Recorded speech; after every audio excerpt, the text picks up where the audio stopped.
Hello. How are you, chat? Are you having a good time? Are you ready for this hockey game? I hope so.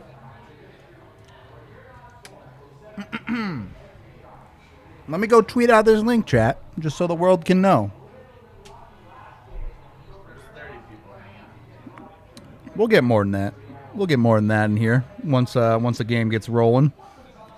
What is on the docket of drinks tonight? You know I'm drinking an Avalanche. It's just that simple, but I'm curious. I'm curious what everyone else is getting into tonight. 7-2. That's a prediction right there.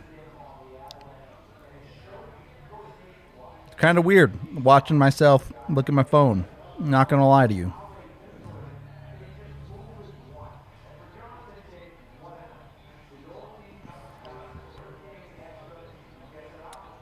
Open up this. Mountain Dew, always a good choice. Can definitely get down with some Mountain Dew at any given time.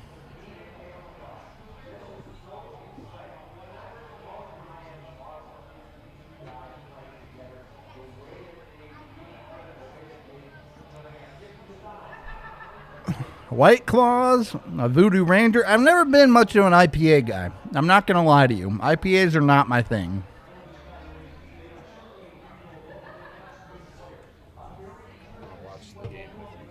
Oh, we're gonna have Kale come hang out for a little bit. For a bit. Say hi to the super producer chat. What's up, chat?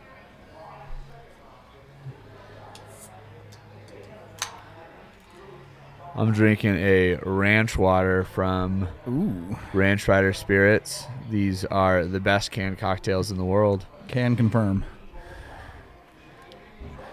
A root beer? Ooh, a Russian Imperial Stout. That sounds yummy. Sounds fancy.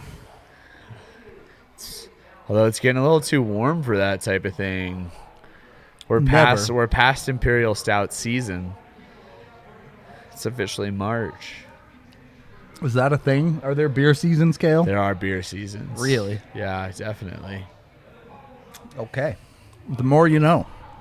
Yeah, light beers in warm weather, heavy beers in cold weather. Oh, yeah? What'd he do? Just barking at it. I didn't see what happened. Don't know what provoked him. Yeah, he wouldn't stop. Yep.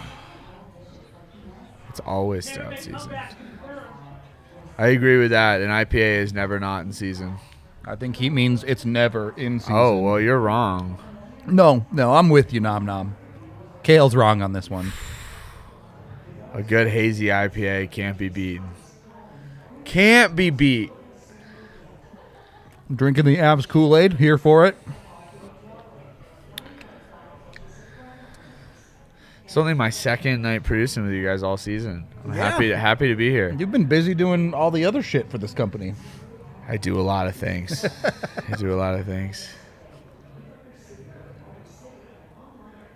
Add bourbon to an ale in summer. Plus, can't say I've ever tried. Ooh.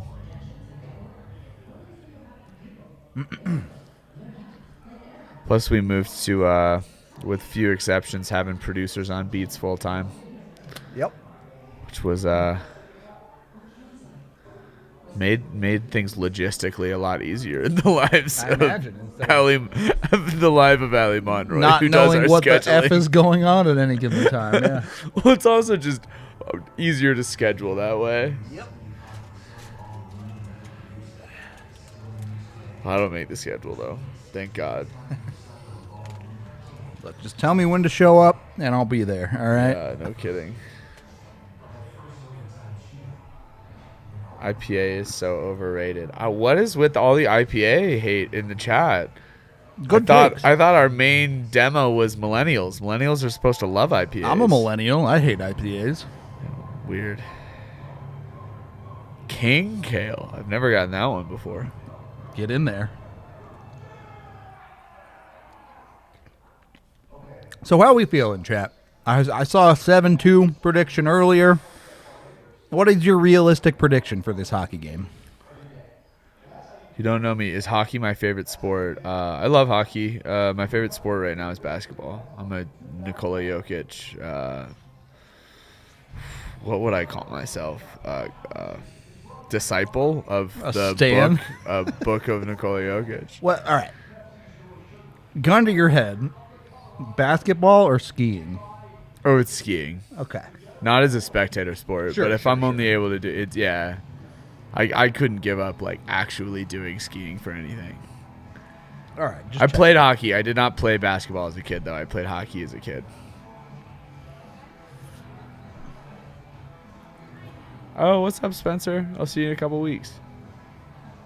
Joker Disciples. Out here. Who's my favorite basketball player of all time? It's Jokic. Before that, it was Steph. Before that, my first favorite basketball player was Chris Paul.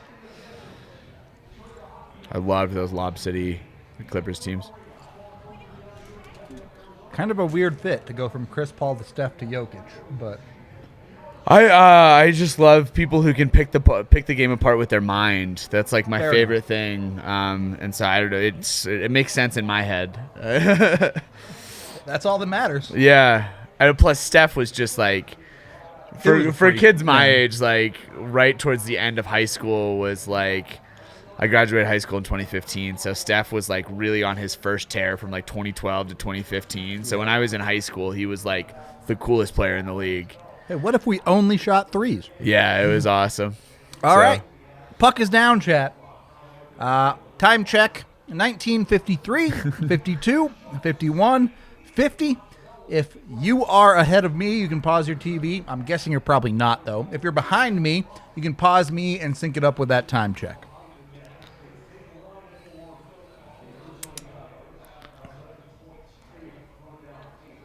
Numbers, quick. Little 3-on-2 to start. And a nothing shot. Okay, that's fine. Let's see. Let's see how sloppy the Avs are to start here. It's lovely to have actual hockey, and so I don't have to kill time with basketball talk. There you go. Live the dream. Yeah, I don't know. Right there. Yeah, you can just hit the mute button. No, he didn't want him to hit the mute button, so it's not blinking on the side. Berkey kind of got run on that shift, but, you know, it's fine. They're offsides. Hang on, chat. I need to grab something real quick. I'll be back in 2 seconds. Oh, no. I can carry the chat for 2 seconds.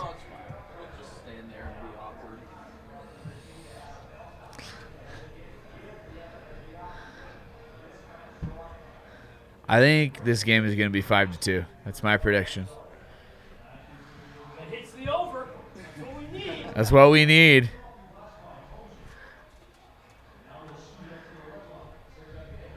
I also think we're getting a 3-point night from Mikko.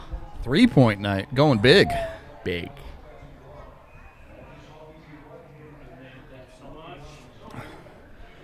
All right. Nothing too wild out the gate here. Neither team has had a quality chance. What's my bad food take? Oh, I don't eat vegetables. That's not a bad food take. It's like my worst. It's people. I get attacked for that. A lot of people don't like vegetables. That's not bad. It's because vegetables are horrible. Yeah, you need a better bad food take than that. That's not going to fly. Better bad food take. What is in the running to give me some context? I don't like barbecue. What? I also like mayo on burritos. Yo, these are brutal. The popular one was people put ketchup on their mashed potatoes. Yo, these are all horrible. I don't think I have anything like that. I like dipping pretzels in cream cheese. Some people find that really weird. I don't think that's that weird. Okay, cool. I don't know. Yeah, Evan put whipped cream on a bagel. Yo, these are wild. Who's doing this stuff? Avs beats wild out here, I guess. So this isn't something I do anymore, but when I was a child, I liked Fruit Loops with Gatorade poured over them. Yep, that's fucking bad. Yeah. Okay, we found it for sure. I don't like it anymore, but when I was a kid, I would that is out there, straight Kale. Sugar. That combined with not eating vegetables. Individually, those are both, like the vegetables ones, whatever, but combined with Fruit Loops and Gatorade. I think we know why you didn't play basketball, Kale. That might have stunted your growth a little bit. A lot of Red Bull and Mountain Dew in there as well. I was a mountain kid, and we didn't eat healthy in any way, shape, or form. Salt on an orange. That's a weird one. That is weird. I'm on team chocolate isn't very good. I'm here for Cheese that. and mayonnaise. Ooh. That's fine. I mean, like, those are things that go together, but on their own? No, that's fine. Dude, in college, I would eat literally mayonnaise sandwiches. Now, that's because we were poor as hell. But I've had many a bologna sandwich in my life. That's Fuego, Kale? Yo, no, it's not. Gatorade and Fruit Loops? Do not do that. egg sandwiches are fine. Yeah, egg sandwiches are dope. It's a great way to start a day. Agreed. Oh, Frankie, a little shaky there, but it worked out.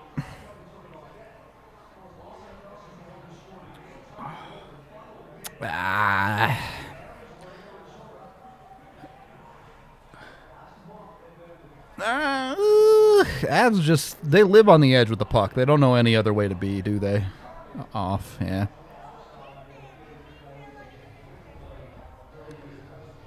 Back to a normal shield. White chocolate is fine. I actually agree with you on that. Not a big fan of milk chocolate, and dark chocolate is terrible. I agree. I'm in on dark chocolate. Most people are. Yeah. Do you not like coffee either? Coffee's fine. I use a shitload of creamer, though, to be fair. Fair. Cheeto and peanut butter sandwich.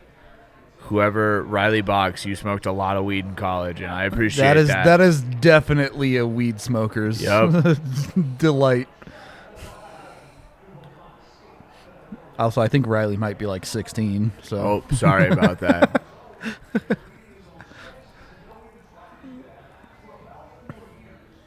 Oh, sleep for dinner was my favorite dinner, dude. Man. Can't get hungry if you're not awake.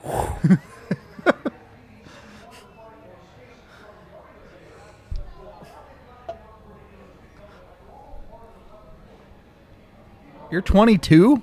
All right. You have a youthful complexion on the internet. I totally called it. I said you were call right. it. Yeah, you nailed it, Kale. Nailed No argument. I was wrong on this one. I really do need to just shout out Ranch Rider. These are so good.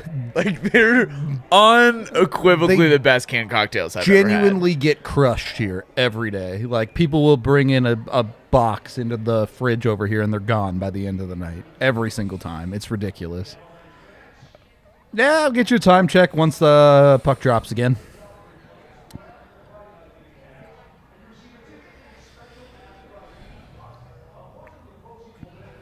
Nutter Butters are good. I used to love Nutter Butters. Time check, 15:33, 32, 31, 30. Can sync it on up from that. There's no reason to be self-conscious. You're just very exuberant. You have Gen Z energy when it comes to the chat. 22 is Gen Z, though. He is Gen Z. Yeah. I'm Gen Z. And I'm millennial, so I still think my sister is like 14, and she's going to be a doctor next year. So Yo, that's wild.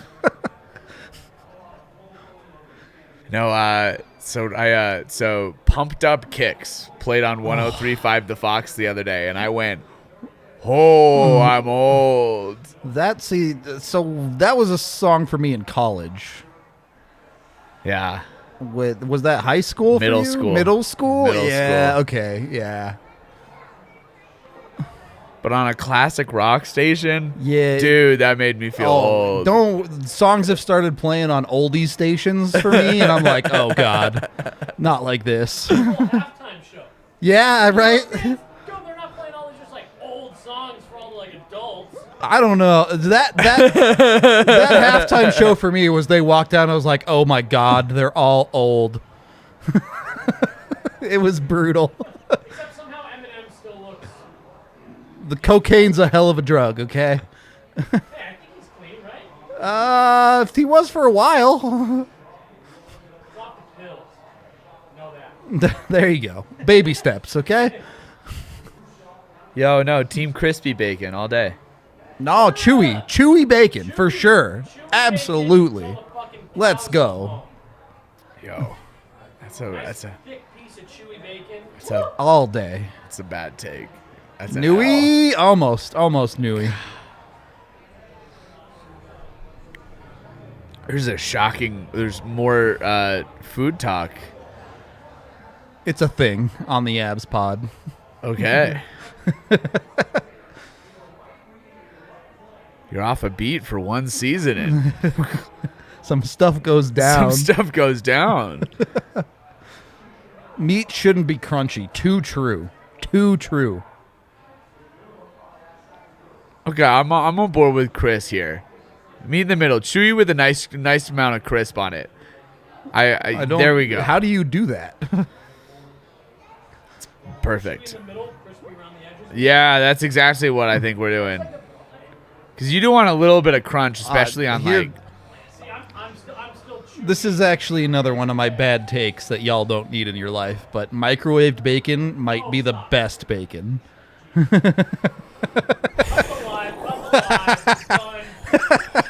Rudo, bro. I know it's bad at least. At least I know it.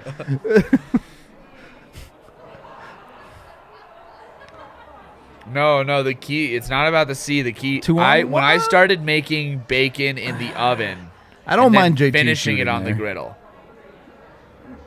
I can get down with that. I don't mind.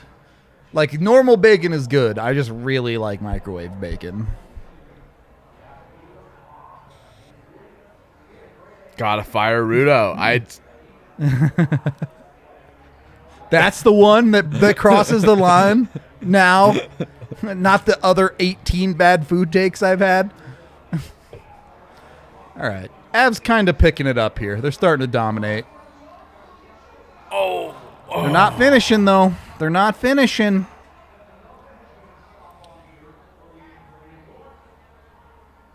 Steven gets it. Good glove there by Frankie. Didn't give up anything cute.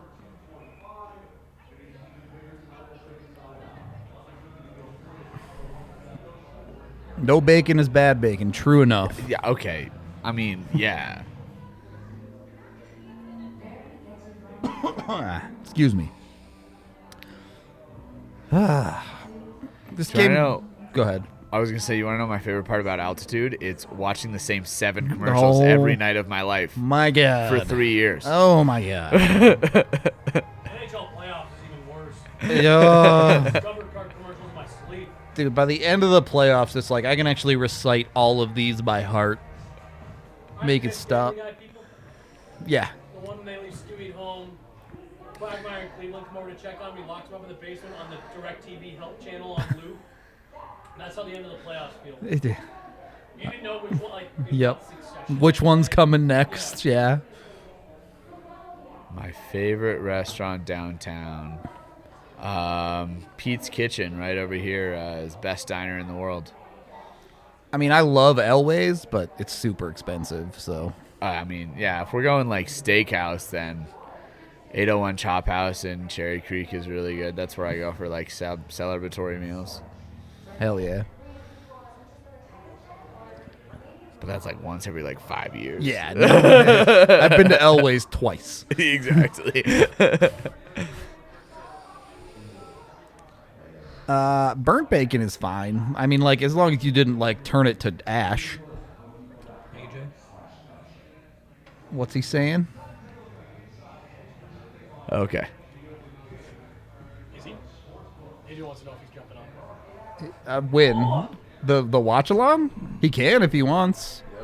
Sitting here on his laptop. I'll send him the link. I didn't know that was happening. Yeah, me either.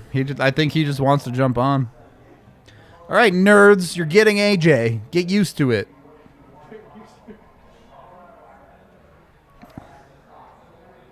Sorry, communication is not always the cleanest thing on these. We're flying by the seat of our pants for sure. It's fine. It's fine. Ooh, nice breakout. Miko, you can do better than that. Sloppy from this first line so far. So I had a steak at the O'Hara's in Omaha, Nebraska, where they, like, I know it's the joke, but they literally killed the cow outside of the restaurant.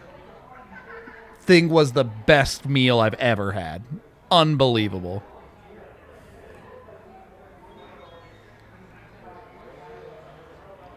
What's up, nerd? Bro. What's wrong with microwave bacon? Bro, that's the best bacon. Yes. Cancel the watch along.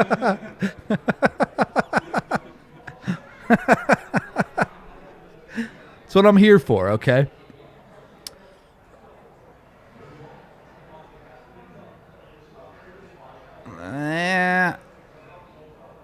That's a weird little combo. They had Helm with Newhook and Landy there.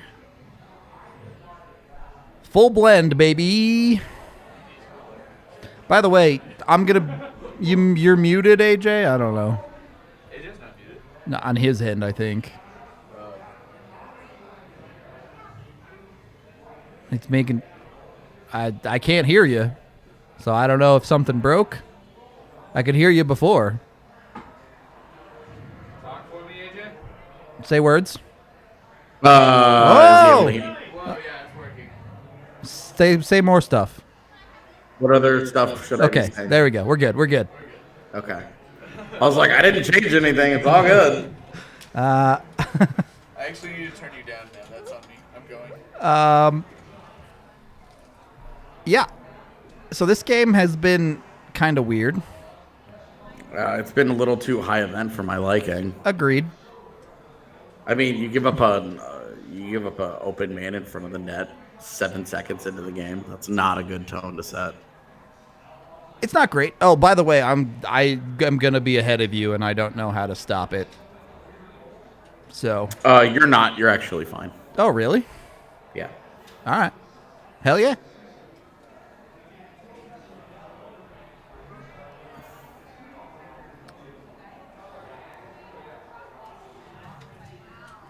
Come on, Loke. You got to win those.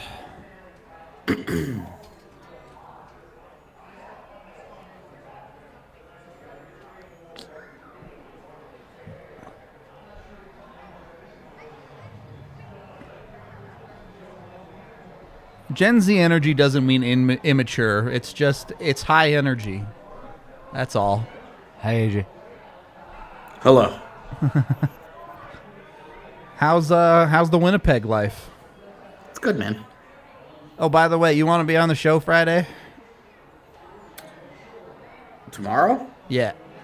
You don't have to be. Was planning on it. Oh, you were planning on it? All right, good. Yeah, same as I was planning on being on tonight's watch along because that was the plan the entire time. News to me. So I don't know what's tomorrow's show. The goalie show.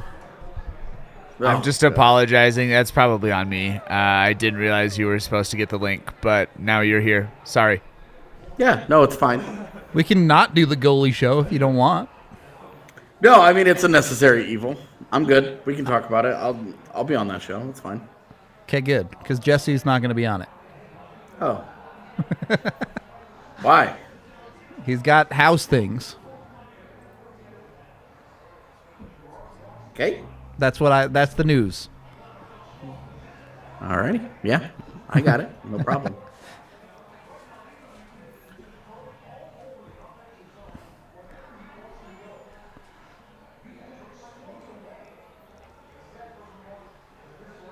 Look, for a crazy high-event hockey game, it is 0-0 still. I'm just saying.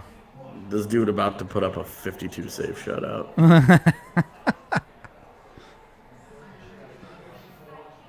I mean, the Coyotes ending that streak in Ball Arena was their Stanley Cup. For sure.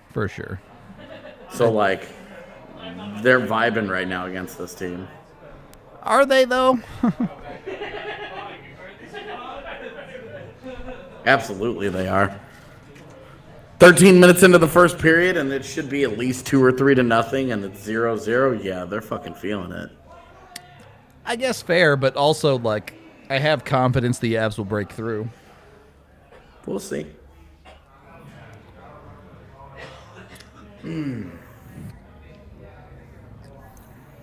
Spent a lot of time today looking at Cap Friendly, trying to go through teams and figure out what I've been missing about this deadline. Nothing. I think I figured out my surprise out of left field roast my roster move. Oh God, here we go.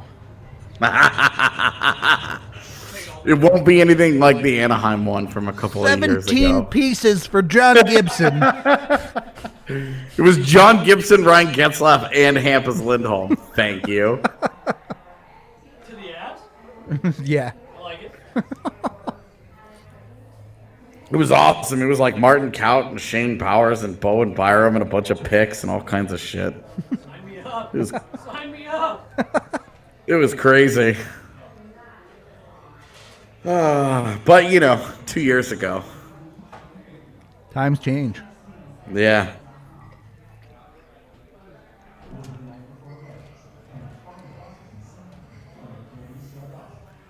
Yeah, I'm excited for this deadline because I don't have to go anywhere. I just get to roll out of bed and just pop on Yep. to our show and just be like, all right, we're live for 8 hours. And then as soon as it's done, I go back to bed. Your pregame nap once it's done. Yeah, exactly. Meanwhile, Jesse has to be at the arena freaking out the entire day. He gets to do what I did the day that the Avs traded for Derek Brassard, where it was like counting all the heads on the ice for both teams and being like, Wait a who's minute. not out there? Say, I get to be one of the most powerful people in Avs land for like 2 hours. Oh, this person left the ice. Just kidding, they're back. What? Nah. You should be definitely just being like Tyson Jost has left the ice. Yeah. And Whether then he did or not. No follow-up. And then just be like, Curtis McDermott out here teaching JT Comfer how to fight, LOL. And everybody's like, what about Jost? Yeah. Tweet one real cryptic thing and then just a bunch of like LOL tweets. Yeah, like a bunch of nonsense. I was gonna sit here for a bit, but this charging block is Yeah, right in my I kind of bought sight on line. that for sure. You gotta do one of those. You gotta do one of those tweet threads where the first word of all of them spells something out. When you look at all of them. I'm being held hostage. Yeah. Some league needs. Gotcha. Tyson Jost isn't being traded. I wish they would have just pushed the trade deadline back 10 days and made it April 1st. Just for I'm glad they didn't. It's already stupid. April Fool's is already fucking idiotic. Oh, dude, it's. I'm not even gonna dignify it by calling it a holiday, but it's like my least favorite recognized day of the year. Yeah. Yeah, this is cheeks, so I'm gonna go back. Yeah, get out of here. I don't think I could handle it if the deadline hadn't passed by April 1st. Genuinely, it would be an awful day.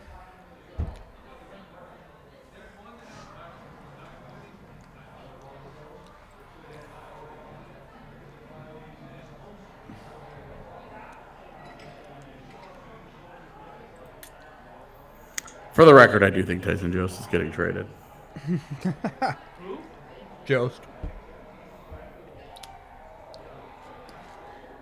Do you think he has more value than JT? I think that they probably have the same value, but one is a little bit younger, one has RFA, and one is cheaper. Yeah. And so that makes him the more attractive piece in theory. Need more from you, LOC. Just need more from you than that.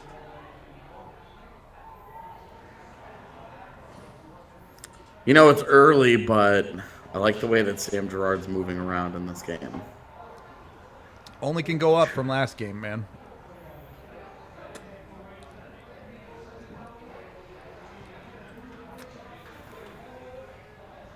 Yeah, there's nowhere to go there for Taves. Okay, you're right.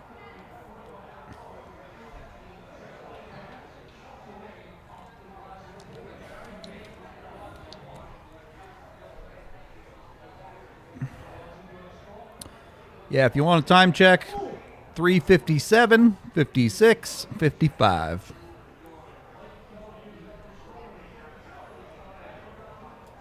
Eesh, here come the rebounds. What? So that was actually decent from McKinnon on the back check there. Yeah, he got back pretty well. Broke up what could have been a 2-on-1. Mm-hmm. Just get your stick on it, right? Like, just be disruptive. It's like the whole point.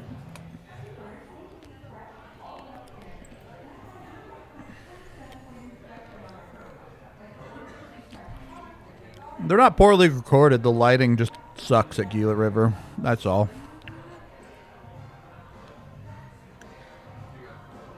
Not as bad as the lights in San Jose, though. Those ones are terrible. Gonna say San Jose is known for this, and San Jose has the worst lighting. Yep.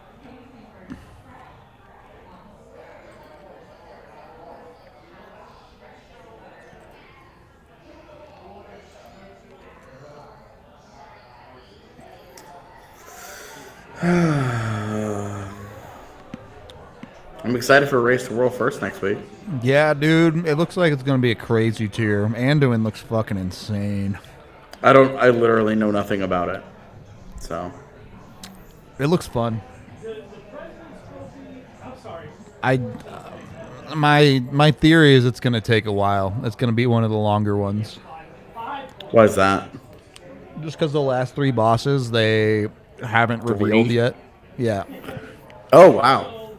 Like, they haven't even tested them, so no one knows what it is.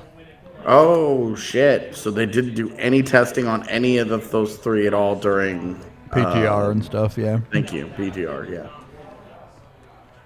That's crazy. Yeah, it's going to be weird. Meanwhile, happily chugging along in Lost Ark. It's fun. I enjoy it. How is like Chaos Dungeons and Guardian Raids and all that? They're both really fun, and like obviously, like I'm doing like the lower level ones to up my eye level and stuff, but they are really fun. They're also really quick.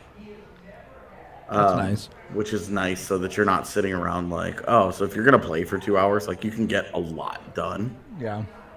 The raids are actually, I got in, so I've done all the chaos stuff, and it's cool. It's great for gear. It's quick. It's pretty easy. The raids are neat, very Monster Hunter-esque. The Abyssal Dungeon stuff is, I think, the most interesting of it, where it combines like the raids where you're fighting big bosses with like the Chaos Dungeon stuff where you're fighting just huge trash mobs. Yeah. And then throws in actual boss mechanics that you have to understand. It's a little too casual with the puck, but is it going to matter?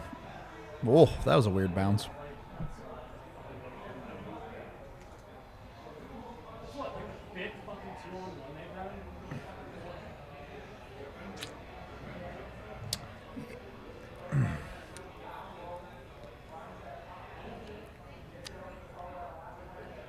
I feel like Alex Newhook is like on the verge of scoring every night. Yep, he's that good too. I really like think he's involved in at least 1 or 2 high danger chances every single game.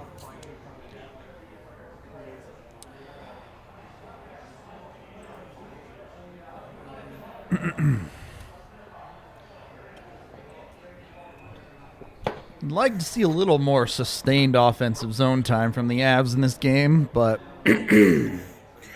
Yeah, but also all of their rush chances have been very good. They've been super high quality. It's just Well, and they've had 4 or 5 of them, so Yeah. it's their zone time could be a little bit better, but it's also like they have had some nastiness, man. They've got all the quality of chances that they should have needed to really put this thing away already. but it's 0-0. Yeah. Why are they showing both Barrett Hayton and Mikko Rantanen's shorthanded goals? What the fuck is that statistic?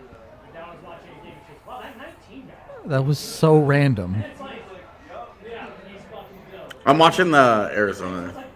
Okay. On the Avs one, they brought up the, like, player tracker things, you know? And it was like, both of these players have What? 0 shorthanded goals. This was the most interesting thing that we could come up with that tied both players together. Barrett Hayton is bad, and Mikko Rantanen is good, but look at this stat. Man. Poor Barrett Hayton has to live with not being Quinn Hughes his whole career. I mean, he hasn't been very good so far. Not at all, but I mean, even when it was made, we were all like, "Whoa! Yeah. What are you doing?" Like Barrett Hayton was like where Newhook was, right? Where you were like, Yep. "Oh, that's a solid middle of the first round." If you really type of want a forward center, prospect. maybe you take him at like 10. Yeah, and they were like, "We really want a center." 5. Yeah, that was nuts. And it was just like, because I remember writing mock drafts leading up to that, and I was like, they've got to take a defenseman. They don't have any defensemen. They need help on defense. And there's a slew of quality defensive prospects right here. Nope. Yeah, and they were like, send it, Barrett Hayton. Has not worked out. Let this Yeah. be the pick that defines the John Chayka era. And it did. Yeah, pretty much, man. The most annoying part of the anti-analytics sentiment is that the analytics haters are always like, "Oh, you guys make it seem like you guys are so much smarter than everybody else," and it's 50, not really accurate. 58 seconds. They just blew the whistle. I'll get you a time when I can, chat.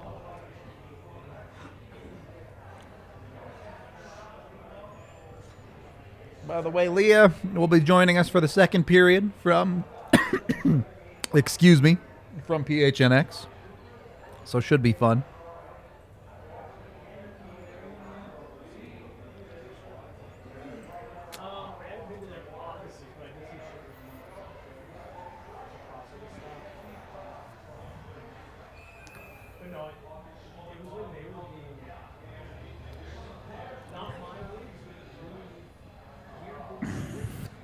Matt Bowling scored again. Yeah. Sometimes you're right. We get it. Just saying. How much better do they get when Marco Rossi shows up next year? We'll see. They also have $15 million in dead cap next year. So Yeah, but they're not using. It's not like they're utilizing that cap space now. I Right? know. Like they don't have any. They don't have any major losses coming. It's that they don't have the room to make big additions. 40 seconds. 39, 38, 37, 36. You want to sync it up. Get you another sync at the start of the second.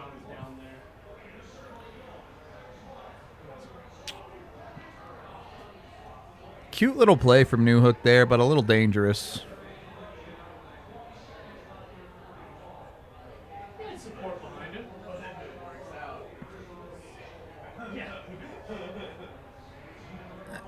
And that's pretty much the end of the period. All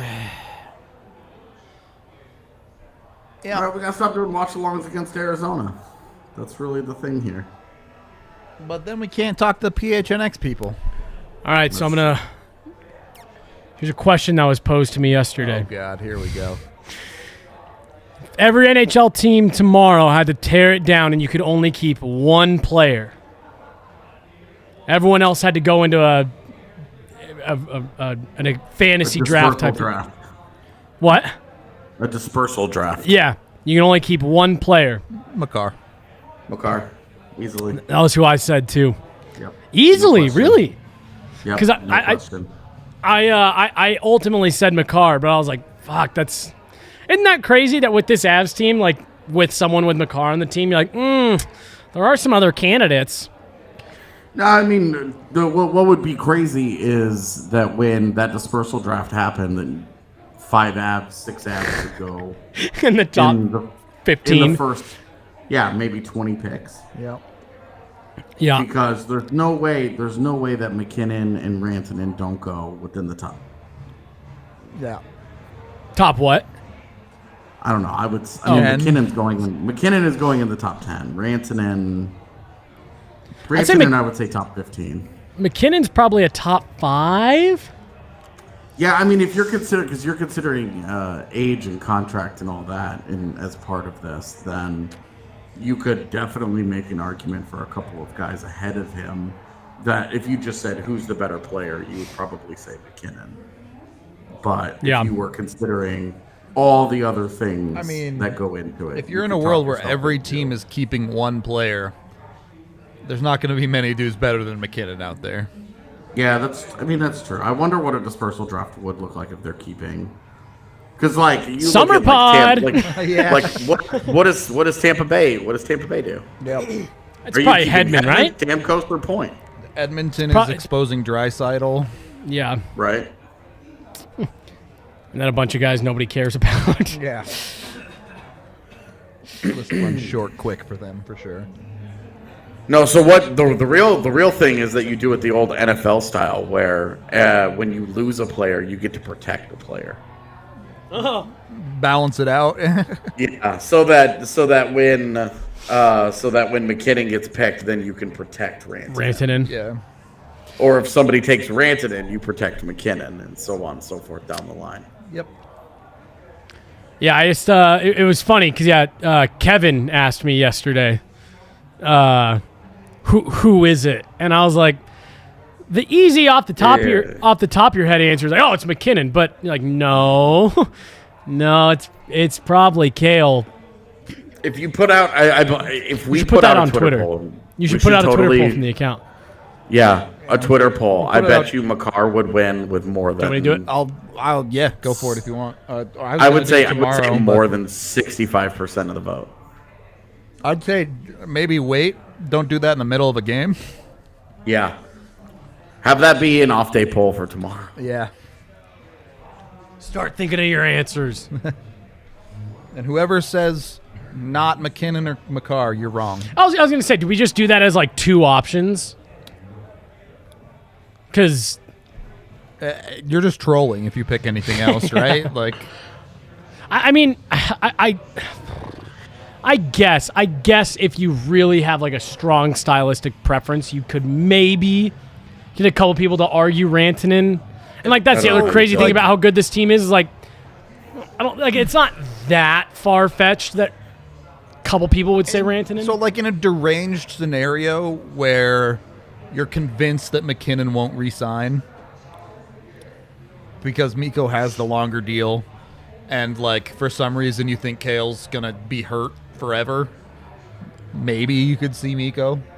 I think the reason for Mikko would be you take what he has shown this year on tape at center and say we're making him a center full time, right? And that's the case that you're making to take him. Well, he's and not that I don't think any of us ever had this thought, but like he is thoroughly time and time again put to rest like he's a product of McKinnon. Oh, absolutely. Indeed. And so yeah, yeah, sure. Maybe you put Mikko in there and you get a handful of votes that would say you'd keep him over the other two, but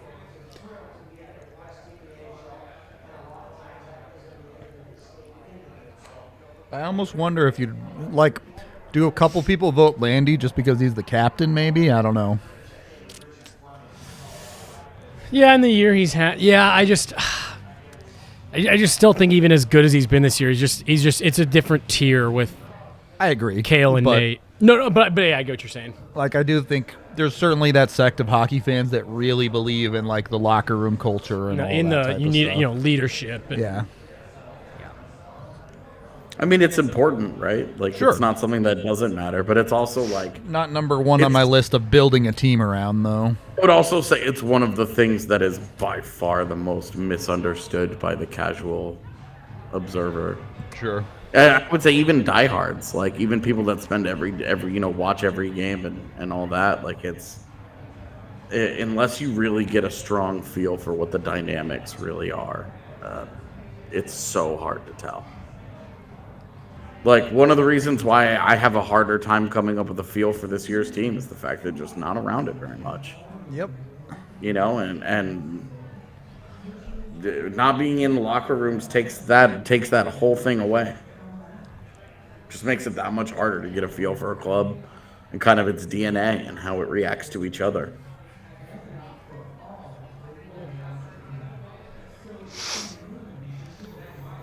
No That's fun, stone though. left unturned. What, that conversation? Yeah, because like if you're Ottawa, like you've spent all this time building. If you're Detroit, you're so excited that you have two great rookies, but you also have Dylan Larkin, and you're like, what do you do if you're Detroit? Right.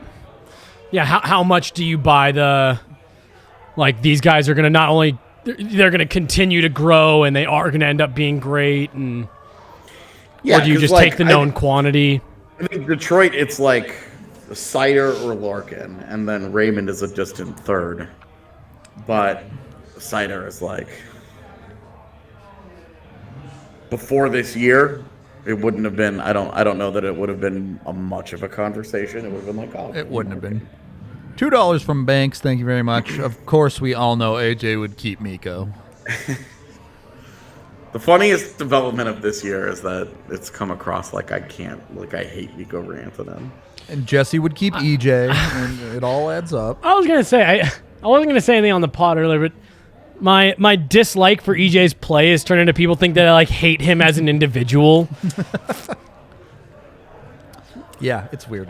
If you're It's not how it Ottawa- is. If you're Ottawa, do you keep Thomas Chabot, Tim Stutzler, or Brady Tkachuk? It's probably Kachuk, right? I'd have a hard time saying no to Chabot, Same. just because defensemen are so fucking valuable in this league. Yep. That would it would be a great if it would just be a great way to get a pulse on what people in the league actually value, and not just all like the Hearsay, copy yeah. paste answers that you always get. Oh well, defensemen are so like cool. Defensemen are that hard to find? Keep one. Yeah. Prove it, Tampa. All right. How about Florida? Ekblad, Huberdeau, and Barkov. To me, that's probably Barkov. Yeah. I know Huberdeau's having a hell of a year, but I think it's probably Barkov. As much as I love Aaron Ekblad, Barkov's just a freak. Well, All and right, he's now I want to run through the entire league and do this. he's also just like he's a unique skill set guy, Barkov. He has that defensive side a little bit. $2 more Does from he? Banks. How legit are the JT Miller talks? Well, they definitely exist. I would say that they're. I just very don't legit think- in Colorado. Yeah. Put it in my power rankings. Go read it, thednvr.com. I just think that Vancouver's too back in it. He has another year on his deal. Yeah. They don't want to move on. Yeah, they're in a way more competitive race than they thought they would be. Now maybe Rudo, I'm if going to send you something. Okay. I They think fall you're gonna out be of it. surprised by it. Where are you sending it to me on Discord or what? Yeah. Okay.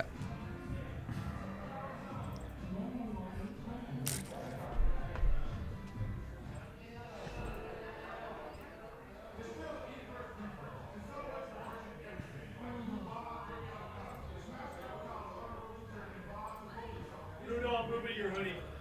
Throw it anywhere. Is this your bag? Hoodie's right here. Appreciate you. All right. What is this?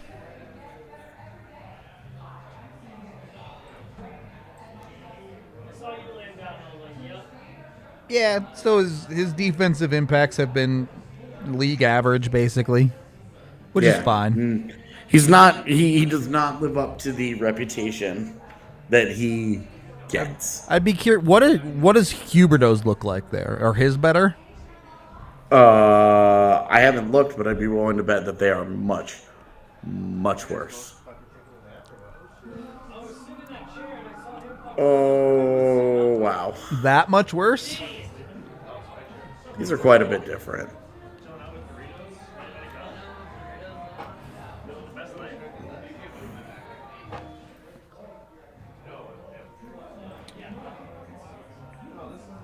Wow.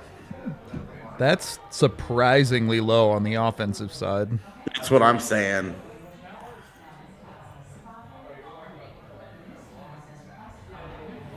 All right, I guess Dom was right. Maybe Huberdeau shouldn't be in the top 10. What'd you think of that today? I mean, I don't know how you can't have Huberdeau in the top 10, but Yeah, and I also think that the I models are responded greatly, to you. Sorry, Cygnus is up here. Oh, I think Yep. that the models are greatly overvaluing Rantanen, but I do too. It's bonkers to me that he's that high, but yeah, I mean, top 5. Ask an Av who the ask an Avs fan who the MVP of Colorado season so far is, and you'll get a lot of. I don't category. think you'll get very many Rantanens. Right, I don't know that you're gonna have very many Mikko answers, and it's like, how is that I don't know. It's not like a. He meant Cale Makar. Don't worry about it. It's not like a slight or anything, you know. It's not like Mikko's been bad. And that's the case for Huberdeau, right? Because he is so fucking far ahead of everyone on that team in points right now.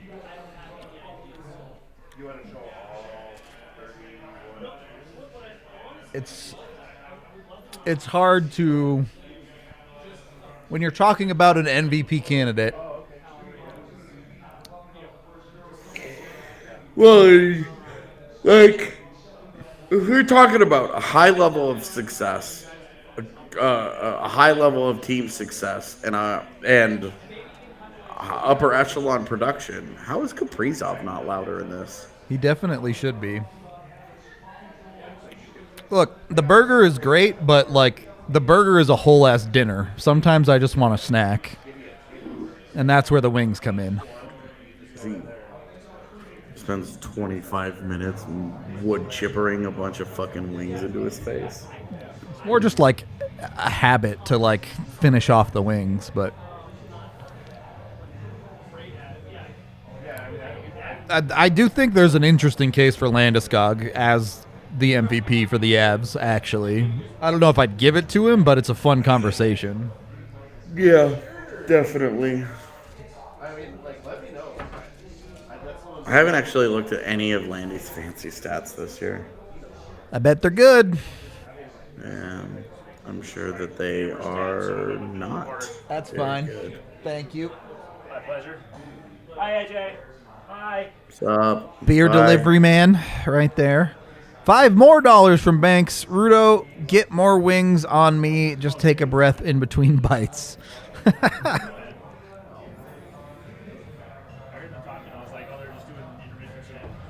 Yeah, Landy's impacts are actually not. They're bad on offense. They're good on defense. Yeah, that sounds about right. But he's still producing, so it is what it is. Yeah. I'm not buying more wings because I'm poor and I got to save to buy a house, chat. Maybe this week's the week. There's like 1 million houses on the market this week.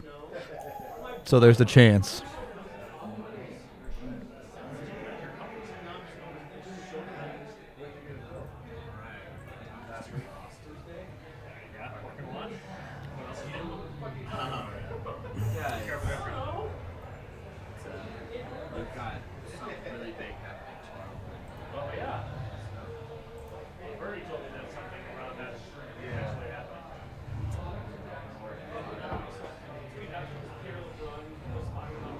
So the houses we're looking at are between 5 and 6, but we've put offers in over the last month or so. We put offers in on 3 different houses, and all of them have gone for $60,000 or more over asking. So we have not gotten them, obviously.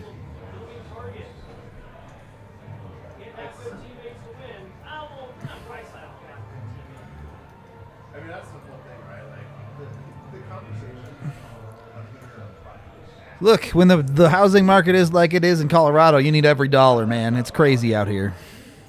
Should have hit up JJ. Oh, is he selling his house or something? That's what he does for his day job. Yeah. Well, we went through Chevalier Mortgage, so. Okay. Mike hooked us up with a realtor. That's fine.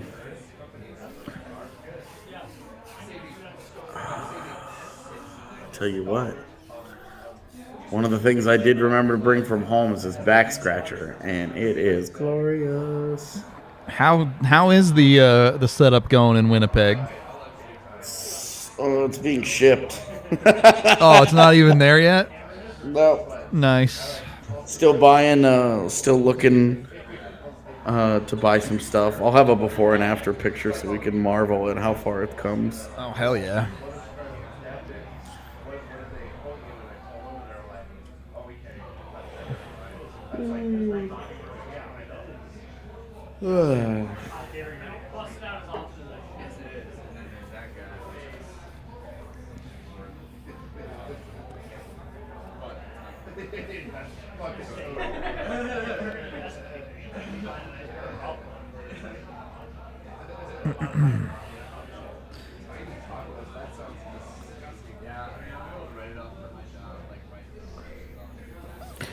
We did see, Z and I saw the repossessed oligarch yacht today that was worth $500 million.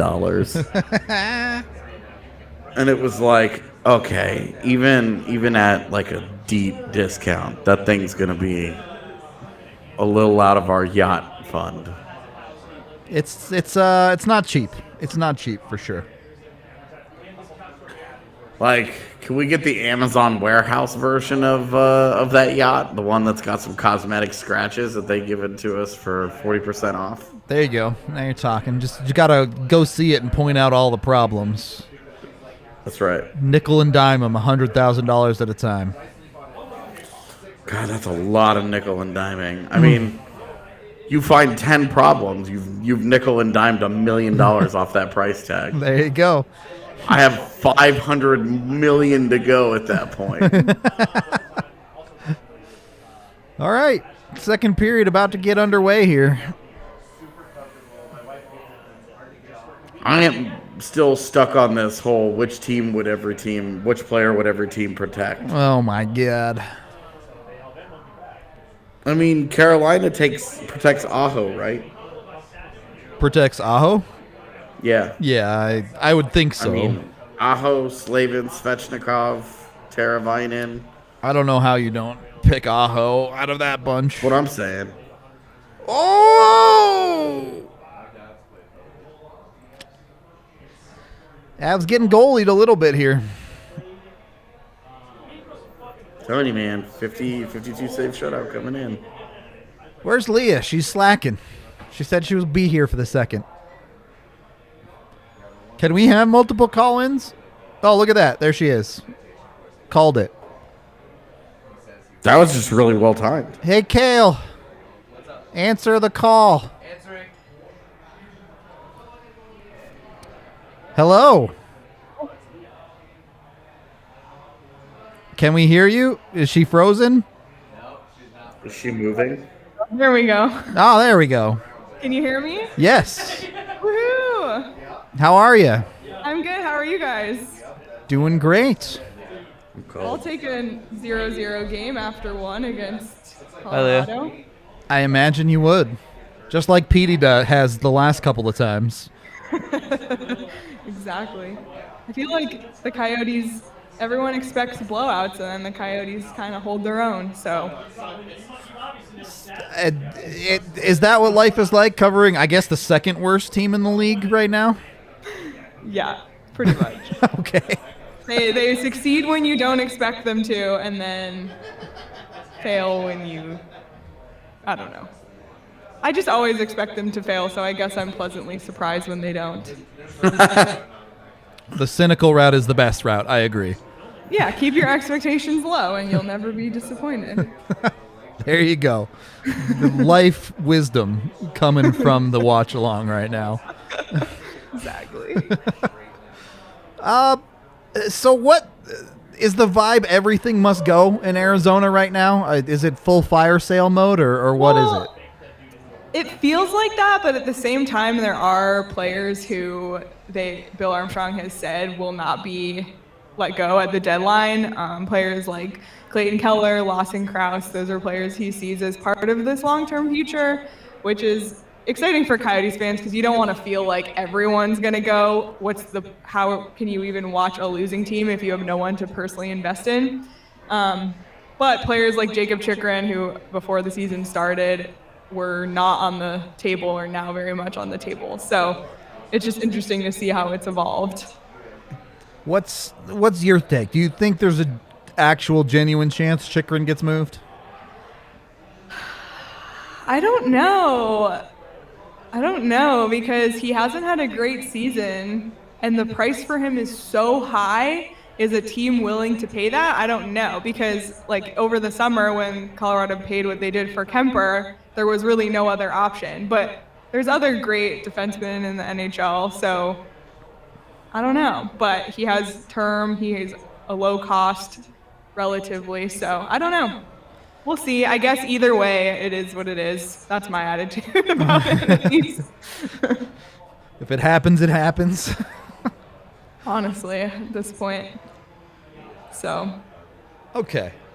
We were actually having a debate on the show earlier, and I'm curious, as a non-Avs coverage person, I want two answers here, actually. One, okay. For Arizona, if you could only protect one player on the team, is it Keller?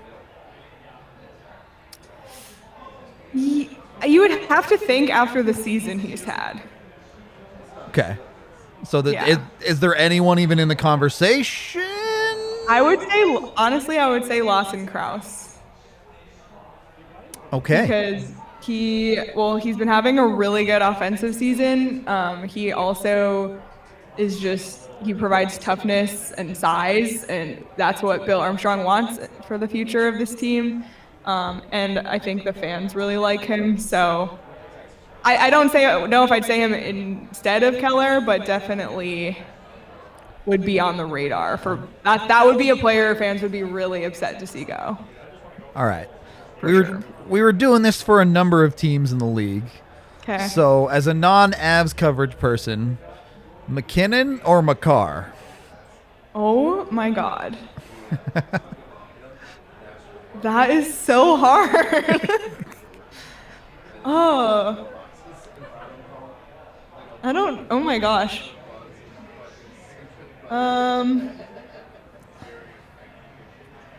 My gut was to say McKinnon, but but Makar is young, so if you want to go for like a future of a team, then I'd have to say Makar, and McKinnon's been part of the team for a long time, and they haven't had the success they've wanted. And that's not a knock on McKinnon. That is like a horrible question. But I don't know. I feel like I'd have to say Makar.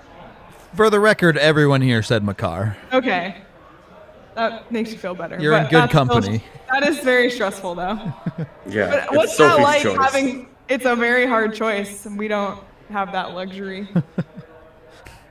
Unfortunately, there is not a dispersal draft upcoming in the NHL for Arizona, but no. It's okay. Their time will come. I remember when the Avs were really bad a few years ago, so. Oh, don't remind me. I remember.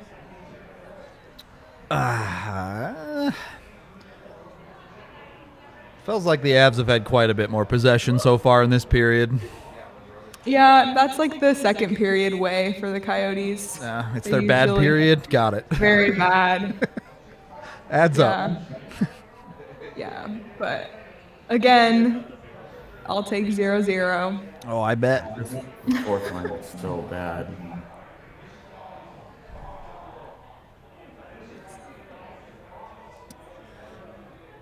What?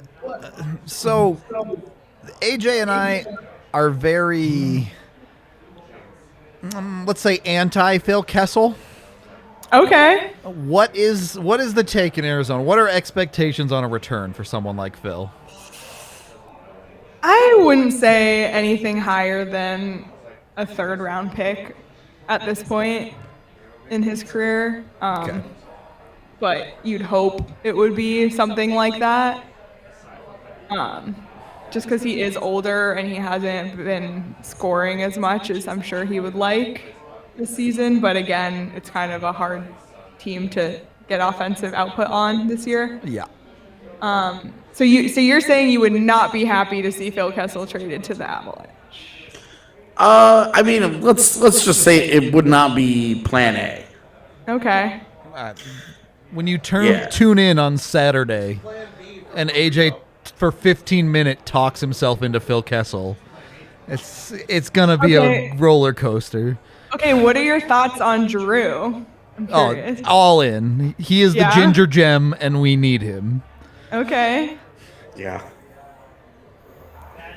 I just think, I mean, Claude Giroux he's still a very, very good player. He's versatile.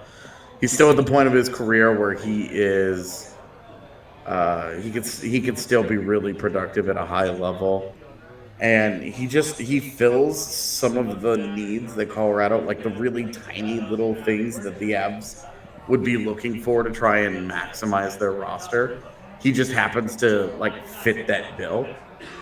So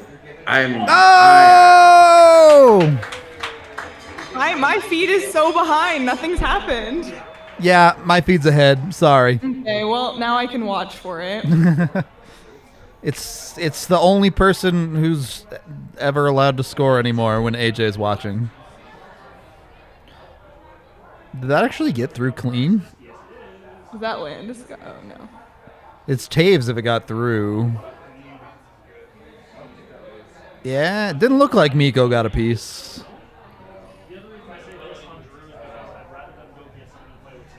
All right, so much for 0-0. It's okay. 1-0's fine. Just keep telling yourself it's okay. It'll be good. All I can ask for is a close game. It does look like it got through all the way. Yep. I agree. Wow. Didn't seem like it hit anything.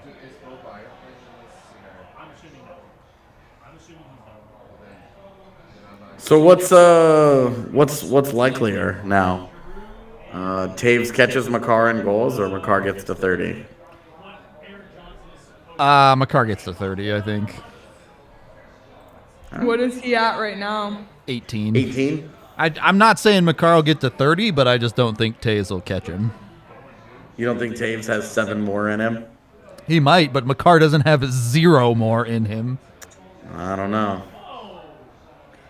So the other day I was doing the math, and if the Coyotes won every single game left on their schedule, they would end the whole season with like 90-something points, and the Avs have 84 total right now. So that's where we are here in Arizona. It's you're starting to get statistically eliminated from things already. It's bad. We were actually having this conversation about what Arizona's magic number was to no longer be able to catch Colorado the other day. So it's funny you were doing the same math we were. Yeah. It's that time of year. It's March, okay? It is the time of year where you start like going down the list and being like, okay, check. Yeah, and we're going down the list saying, who's close to us at the bottom? Who do we need to win more? The scoreboard watching is all the same. It's just with totally different teams. Exactly. Like, Montreal's playing tonight, and I am very much keeping tabs on that. How much have you guys started to dig into the draft class itself? So we talked to Chris Peters a couple weeks ago on a live show. I know he's big on Logan Cooley right now. He is bigger on Logan Cooley than Shane Wright, so that was kind of shocking. So we've talked to him, and we've also Craig does monthly prospect reports, so we'll just check in on like existing Coyotes prospects. But yeah, we've only done one show so far on the prospect pool, but we haven't even talked about the Russian prospect who's now like sick and getting treatment and isn't going to play. So that was really unfortunate. Yeah, that poor kid. Yeah, tumor in his head. That's horrible. Sucks. Yeah, I loved him too. I thought he was great in his draft year. What's your temperature on Cooley versus Wright? Shane Wright gang all the way. Yeah, I'm still on Shane Wright, but I mean, it's all respect to what Cooley has done this season. It's a conversation. So if the Coyotes like get second pick and they end up getting Cooley, do you think that'll still be a good pick for the Coyotes? Yeah, I think that would be fine because I think that there's a number of guys that I would really like at 2 that you could have a conversation about, and Cooley would definitely be in the conversation. Like he would be one of the guys that I would consider at 2, and if he got picked there, I wouldn't think twice about it. But I'm not taking him over Shane Wright. I'm not doing it. I'm too big of a believer that Shane Wright is going to be that good. The only guy I really haven't liked that was in like the top 5 was Nemec. Well, you don't have to worry about that anymore. I know, now he's dead, but... Well, we just pray that the Coyotes get a top 2 pick so we don't have to worry about... Because outside the top 2, I feel like it's... I don't know. It's harder to... Don't need any hard decisions, for sure. Make it easy in the top 2, yeah. I mean, I think that there are some interesting names that I would consider in that group. I think Kemmel would be a guy that you would have a conversation about. I think that Kemmel being more problematic because he's a wing, but like Matt Savoie and Connor Geekie are guys that I'm absolutely opening up the floor to. I can't believe there's not more hype around Savoie, to be honest with you. I love his game. I think it's just that the ice are just that good, man. Yeah. Like, they're so dominant that people are kind of iffy on buying into him being one of the drivers of that bus. Did something just happen? Yeah. You're probably about to watch. Okay, I'm like so behind. Let's see. I'm assuming you can hear like the bar. Yeah. It's funny. Oh, yeah. I see what they were oohing about, but... No finish. No finish from Mac.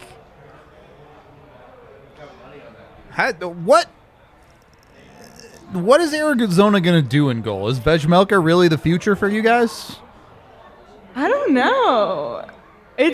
I think he kind of came out of nowhere this year, but just today, Craig published a notebook and he talked to Bill Armstrong, and Bill Armstrong said that they would consider re-signing Scott Wedgwood. So that's not off the table, and I think Vejmelka is a restricted free agent. I think he mentioned that they were going to... Oh, that's interference, my guy. Okay, we're cool. Oh, yeah, they've begun preliminary RFA talks with Vejmelka. So if they're considering re-signing both, the way the situation has worked out this year, I feel like it's worked out pretty well for what the Coyotes are trying to accomplish. So I wouldn't mind this tandem going into another year. And maybe it's one of those things where Vejmelka like grows into a really good NHL goalie. Who knows? Well, and the Coyotes have had such good goaltending coaching over the last few years that they've been able to get answers when it didn't look like they were there. I mean, when Darcy Kemper showed up in Arizona, there was no hype on him. It's just literally like, the places goalies go to revive. Like they have Mike Smith, Devin Dubnyk. Yeah, like it's and that's a testament to the cycle of goaltending coaching that's been there. Yeah. And I just think you can't count them out. It's not a place that has not produced no goaltenders in 30 years or whatever. Yeah. Like it's the exact opposite. It's a place where goaltenders have gone and found unexpected success over and over and over again. And so I think it should be an interesting, if players were seriously looking at that and saying, okay, what's best for my career? getting into and getting some Coyotes goaltending coaching, I think would actually be one of the things that could prop a guy up, plus the opportunity that's going to sit there, that's going to exist for them without having a long-term answer. So I think it should be a higher priority place for free agent goaltenders than you would think for a skater, because of all the reasons that people will give for the Coyotes not being an attractive franchise. It should be for goalies. Yeah. Very true. You'll definitely face a lot of shots, I'll tell you that much. Good Yeah, work. like I could see a goalie be, kind of giving it the no thanks over the next year or two. But I think long term, like it's a place that just keeps finding answers at a position that, like, where's the answer in Philly? It continues to, is Carter Hart ever going to be out? Where's the answer in New Jersey or Buffalo? Like, Or some of these organizations just cycle through like various failures in net, whereas Arizona just keeps producing out of thin air. They're like, oh, you guys got bums? All right, we'll take some bums off your hand and turn them into some legit dudes. Well, we need Arizona to start doing that with, like, pure goal scorers also. Yeah, I mean, it's hard to do it's hard to do, right? Like, it's hard to develop. Pick your thing. If it's goalies, But, like, or the Coyotes. You keep turning goalies into quality goalies that you trade for first round picks. You just got to hit on the first round picks. Yeah. Okay. First of all, you're from Canada, right? Yeah. Did you have a hockey team growing up that you were a fan of? Well, I was born in Toronto. My entire family were Leafs fans, but it was like they were really, really bad when I was living there growing up. So, and my dad, who had been a Leafs fan forever and had been spited by them for many years, said, enough is enough, let's choose a team to cheer for. And so we actually chose the Penguins because it was right when it was Crosby's like rookie time. Yeah. So the late 2000s. And so my dad and I became Penguins fans. And then I moved to Arizona, started following the Coyotes, but the Coyotes were also kind of difficult to cheer for. So the Penguins were like the team that I had to cheer for that were always having success. And then like Toronto and Arizona are more like family, where it's like I love them unconditionally, but they hurt me. They just make you sad. I got it. Yeah. Exactly. All right. Exactly. And then the other question, I know I've asked you this before, but that was on your show. The chat needs your bad food take. Oh, yeah. So the food take I gave when you asked me this on our show was that I think ketchup on, did I say on mashed potatoes or on rice? You said mashed potatoes. Okay, because I will put ketchup on mashed potatoes, and I'll put it on white rice, too. That's kind of weird. I'm not going to lie. It's a little bit weird. Yeah. Not as bad as my takes, but weird. What's yours? Oh, I have so many. There's nothing worse than the random dude who showed up and puts ranch dressing and olives in his oatmeal. That's true. That guy is out there. Okay, that dude is worse. out there. That was absolutely the grossest thing I've heard so far. That is horrible. Yeah, I don't know how that can possibly be tasty. My takes are bad. They're not insane, but like I don't like barbecue. Interesting. I put mayo on burritos. Okay. People are in the chat are saying, who hurt her? So I've heard that that's just a thing in Canada. Like it's pretty common on mashed potatoes, at least. I don't know about rice. Is it? Well, you know what? I don't know. People put ketchup on mac and cheese in Canada. Like Kraft Dinner is what you call like the box mac and cheese. Sure.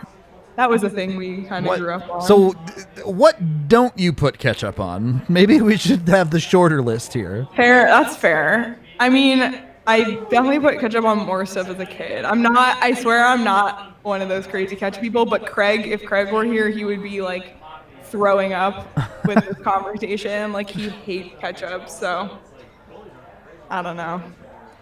I'm more of a maple syrup. I put maple syrup on everything. Like that's my stereotypical Canadian truth. I think that's the Canadian thing. Everyone's like, "Yep, you're from Canada." Yeah, exactly. So that's my thing, I guess, more so than ketchup. But I love it. See, I can put maple syrup on like breakfast stuff, but like sweet and meat just weren't meant to be together. No, like I'll dip bacon in maple syrup. Nope. Don't need Hell that in my yeah. life. That's my other bad take is microwaved bacon is the best bacon. Interesting. I make my bacon in the oven. Like a normal person, yeah. Yeah. AJ like is dying over this take. I just can't with this microwaved bacon is the best bacon. It comes out so chewy and delicious. I'm dying at the comment. Oh my gosh. How does this Arizona team always hang around with the Avs? I don't know how they do it. They've done it for years too. Like, yeah, there was that 5-0 game blowout the other month, but every year it feels like Arizona's playing the Avs 3-2, close games, overtimes. Yeah, of the 4 matchups this season, you had the 1 blowout, 1 shootout, and then a win. So, and I think the Avs were on DraftKings were minus 380, and the Coyotes were plus 290 on the money line. It's the lines are to the point where it's like throw a couple bucks on Arizona just to see if you get lucky. Like, you'll hit it one of these days. Yeah. And pull out a win every few games. $2 from Chris saying, mine is peanut butter and dill pickle sandwiches. Are you pregnant? Oh my God. Chris, I don't know. AJ hates pickles, by the way. Really? Yeah. Can't stand them. Ooh, bacon in the air fryer. I'm with that. They make me sick. Really? Yeah. Like the sandwich pickles are the best. Like so good. So paper towels in the microwave works. We actually had when I was a kid. It was this like plastic thing. It was like a bacon hanger that you would put in the microwave and cook them that they hung off of. I've never seen one anywhere else in my life but my childhood home. And it made the most amazing bacon. I don't know how to explain it. That sounds fascinating. I don't really have words. I can't imagine why. I just like that the phrase bacon hanger was just said. I don't know what else to call it. I'm sure it has like an official name, but I always called it the bacon hanger. Yeah, people are saying banana and peanut butter sandwiches. Yes, that is good and normal, but I don't know about peanut butter and pickles. It's a bacon genie? That's what it's called? Okay. Okay. Maybe you need to order one. I'm literally going to go home and order one. That's what's going to happen. An amazing name. Hey, so remember when the shots were 12-8 after 1 and now it's 28-11? Yeah, I mean, Colorado, like to Colorado's testament is they've tried to put this game away. Like they've tried. Everything but the finish, right? Yeah, I mean, Vejmelka's just been better than Colorado's finishers. I mean, you had a breakaway from Nathan McKinnon. You've had the only power play. You've had puck possession for 80% of this period. You've had open looks. You've had one-timers. You've had high danger change. You've had everything that you could possibly want. Outside of the Taves Except goal. for multiple goals. Yeah, and that goal was from distance and somehow got through. Yeah, not his one puck of tracking. Oh, And it was just perfectly placed. Not one of their high danger chances for sure. And that's like you've had multiple high quality chances from McKinnon. You've had one from Taves that wouldn't go earlier in the game. You had Burakovsky on the power play, net front. This definitely feels like one of those games where you kind of just, from the Avs side, you tip your cap to Veggie and say, This is what happens. The Coyotes goalies like steal games. Yep. So. Oh, that hurt. I just watched the thing that you went ooh about before. Like Yeah? I'm so far behind. I'm on the live TV, unfortunately, in the bar. Well, fortunately, really. But normally, when we do watch Longs from home, we're all on the adventurous feeds. We'll put it that way. It's a good old Sea of Thieves. It is Sea of Thieves, very much, indeed. AJ, where are you? Winnipeg? Yeah, I'm in Winnipeg. How's the weather? It's cold as fuck. It is right now -1. 1C or F? F. I'm not. I don't do anything in Celsius. Well, you're in the country of Celsius now, so I don't know. And they all have to deal with my obnoxiousness. There are plenty of things in which I try to meet them in the middle. That is not one of them. Although I am excited. I have $10 in cash in my backpack I can now legally spend. Is it Canadian colorful? currency. Yeah. Yeah. When I was packing up all my stuff to move, I found 2 $5 bills and was like, oh, I can't spend these. Now I get to. But what are you going to spend it on? Nothing, man. I don't spend cash on anything. Tim Hortons. I'm just as likely. Yeah, AJ doesn't So like funny. Tim's. Everybody, I come up here and I'm like, oh, I'm gonna go get breakfast at Tim Hortons, and people are like, ah, Tim Hortons is overrated and it's terrible. Every Tim's that I've ever been to, there's a huge line going around it, and I'm like, okay, if it's terrible, then why does every Canadian person eat at this shit? I think Tim Hortons to Canadians is like Dunkin' Donuts to people from the East Coast of the U.S. It's like, it's more just the familiar association and the nostalgia and the comfortability of it, rather than it being like this delicacy. You know what I mean? I think it's way closer to Starbucks than Dunkin' Donuts. You do? Yeah. Like everyone I know from Canada knows about Tim's and is like, oh yeah, I go to Tim's regularly. Lots of people like, here don't go to Dunkin' Donuts. Well, no, okay. I meant more like everyone from Pennsylvania, for example. Like Dunkin' Donuts is religion there. So I mean, yeah, like Starbucks in terms of the popularity, but in terms of the quality, I would say it's like very much like Dunkin' Donuts. That's my take, at least. I don't know if the Canadians in the chat agree, but I mean, I think Timbits are delicious. I could eat Timbits forever. So Yeah, Timbits were fine. Any other food that I have tried the breakfast there sandwiches are good. has been so just like it's okay. Apple fritter, that's the donut I get. apple fritters are good from anywhere. I'll eat a McDonald's Yeah. apple fritter. Like those things Straight are just up. good. Apple fritters are delicious. So Frankie, what you doing?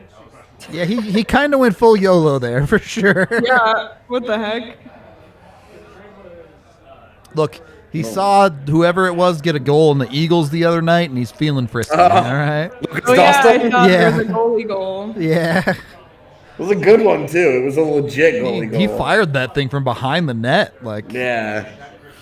Kudos to him, especially after facing 50 shots, and then he gets that. Ooh, Coyotes power play. all right. So we have the chat already arguing about Tim Hortons and how good it is. So Okay, let's see.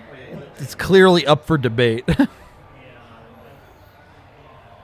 Yeah, I mean it's just an institution. That's so dumb from Kadri. Hey, time to see the 32nd best power play in the NHL get to work. They'll score. Don't worry. 11%. Let's go.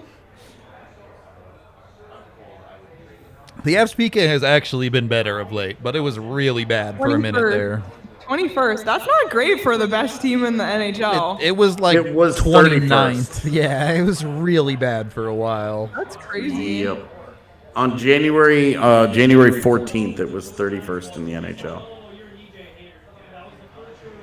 So it's been steadily on the rise, but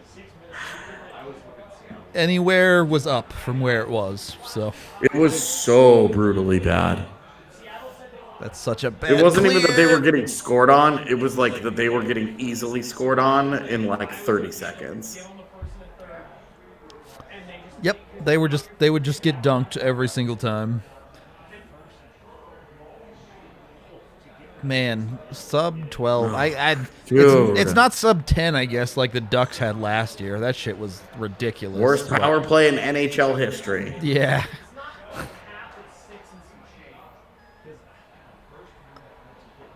I mean, a 91% failure rate when you have a man advantage. Good God. So bad. Are you surprised Kemper's not playing tonight? Or has he been playing a lot? I'm a little surprised. Yeah, I mean, he had an off night the other night. I mean, I guess they don't need to put the best goalie in against one of the worst teams, I just figure, because the Arizona connection. But I guess he's already played here this season, so. Yeah, he did get his return. I would have thought he would play tonight, but also, like, the Avs absolutely have the luxury of, like, there's no need to push a dude who's known for getting injured. True. How's he been? How do you feel like he's been now that it's like 2/3 through the season? He's the shit. Yeah, he's awesome. Since January 1st, he's been legit everything you could hope for. That's good. I'm glad. Me too. $5 from Chris. Tim Hortons and Duncan are Talbot the same as I'm there for the coffee.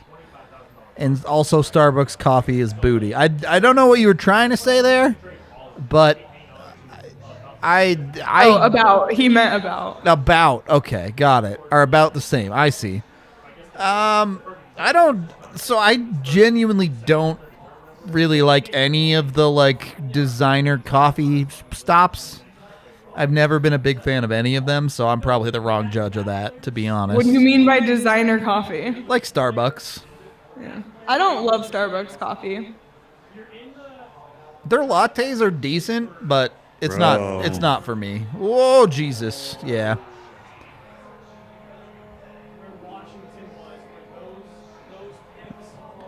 I don't even know what your OG is saying about yet. You'll know. It's fun for me. I'm telling you to pay attention. That's my role here. Fun. Oh, I see. Yep. Okay, look at that. King Louis. Man, you get on the stick, and a couple of bounces go Arizona's way. This is how Arizona wins games. Yeah. Did you see Petey's tweet last week that Arizona has not won a game that they've outshot their opponent this season? Yep. Every single win, they're outshot. That's an insane stat. Man. Beautiful. That's a weird, like, where's McKinnon on that play? I know Berkey's the man down low, but why is Berkey the man down low, not covering that guy? And look at Arizona catching up in the shots. But based on your last statement, they better stay below the Avs if they want to win. So. They will, don't worry.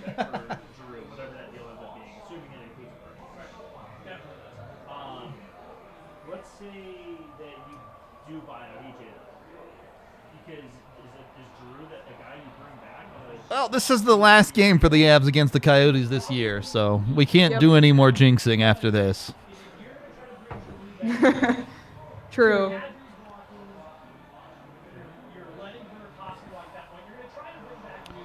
Boy.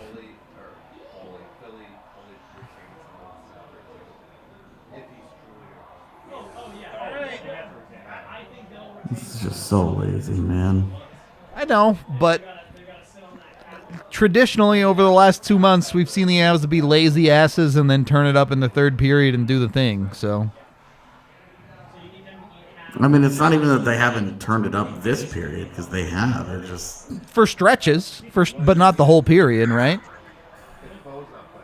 guess this is my point that I was going to bring up is that when you're trading a first, because again, if you want to trade a first, And like in previous years, I'd be afraid that the Avs are getting goalied tonight. But this year, they've just found ways to score goals when they need to. So I don't know. maybe they re-sign him, but like he was a 1-year rental. It's like you get a full year of that guy for a first round pick where it's like, okay, you can talk me into that more, but On our daily bet show today, Espo,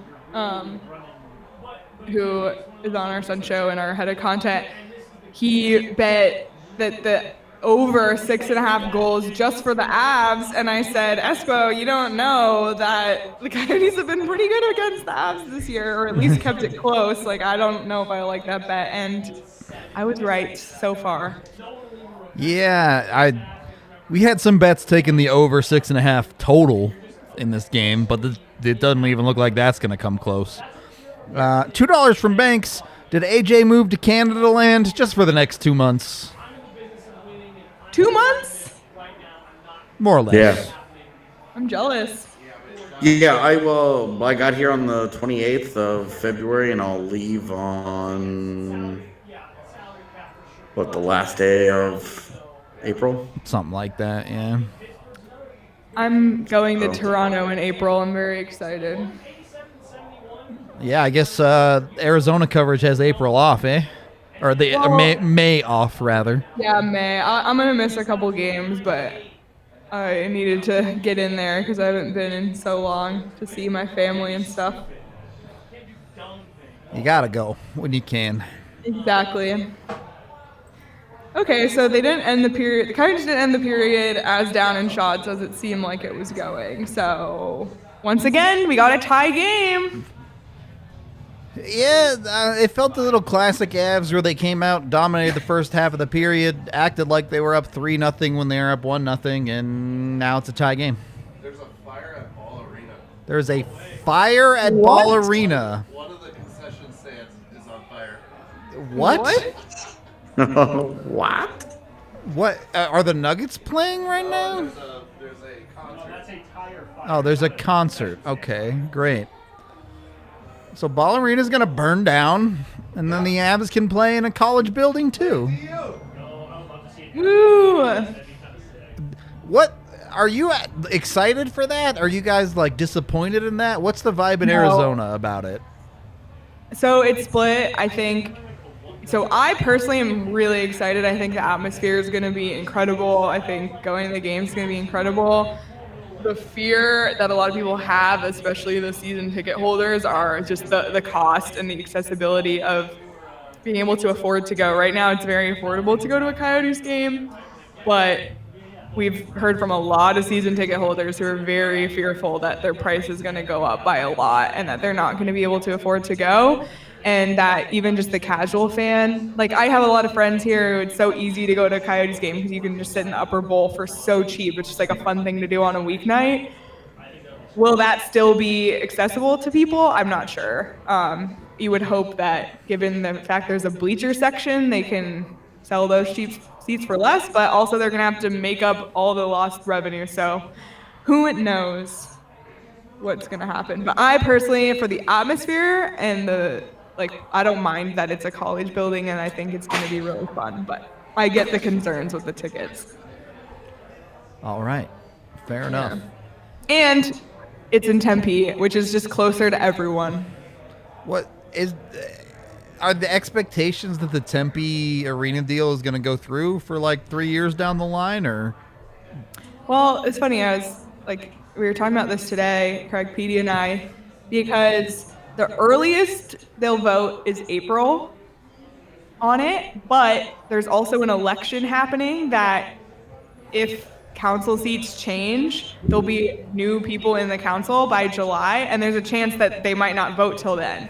So you can't even get a proper gauge, because even if you talk to all the council people now and they all said what they said, but they don't get to vote till there's new council people, you don't know. So it's kind of hard to get a full read. It just depends on when the vote happens and who's sitting. I'm not. Yes. No. Do like Strawberry Sky. Something light. Thank you. Okay. Are you cool to hang out for intermission, or do you gotta go? I know you. No, I know I'll you're hang out working for hard. intermission, but All I right. have to go in the third because I'm like wearing a lot of hats today in our office. So got a lot of stuff to do. It's been a busy time for sure. For everyone in the All City network, put it that way. Very busy time at All City for sure. A lot of exciting stuff going on. Yep. Are we allowed to talk about this yet? No, Like, No. we're not. We just can be really cryptic about it. and just be like, something cool is happening. Literally, when you wake up tomorrow, you'll know Tomorrow. about things. Yeah. Yes. Exactly.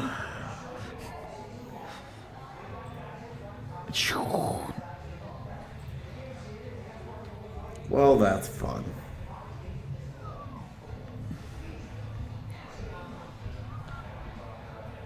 Okay, let's see. Our ASU post-game show is live right now. Did they win? They did. Are they? I have no idea. Are they a contender for the tournament or? The NCAA tournament, I'm not sure, but they've been much better recently, and they have a chance to do well in the Pac-12 tournament. We will see. Our Sun Devils is going to Vegas next week, so PHNX Sun Devils and Wildcats will be out there in Vegas. Always a good trip, Vegas. Yeah. Go when you can. They're going for like 5 days. I don't know how they're doing it. All And I on can company literally dime. hear them yelling in the other room. They have fun. Phew. Yeah, one of my first times I ever went to Vegas, I went for 5 days, and it was just like the last 2 days was us just like hanging out, Thank you, like sir. taking it super easy because obviously it's Vegas. You go hard right out of the gate. I've And, never been. Never. by the Never. And you call yourself an adult? I know. that's crazy, especially because that's a 4-hour drive. Well, I hang on. know. Hang on. How old are you? I turn 26 next month. Okay, so you're not like a baby. You should be to Vegas by now. I should have gone to Vegas by now. I haven't been to Vegas. You haven't? No, I'm going in 2 weeks. All right, so you'll find out in 2 weeks. Yeah, Who is right. that? Shut up. Yeah, who's going to Vegas? Cygnus. Yeah, boy, bachelor party. That's where I had mine. I'm like low-key excited, but also terrified. I genuinely almost died. We That's lost a encouraging. few good men to the bathrooms of the Aria. All right, it was an adventure time. Oh my gosh. We only got kicked out of like 2 casinos. It was fine.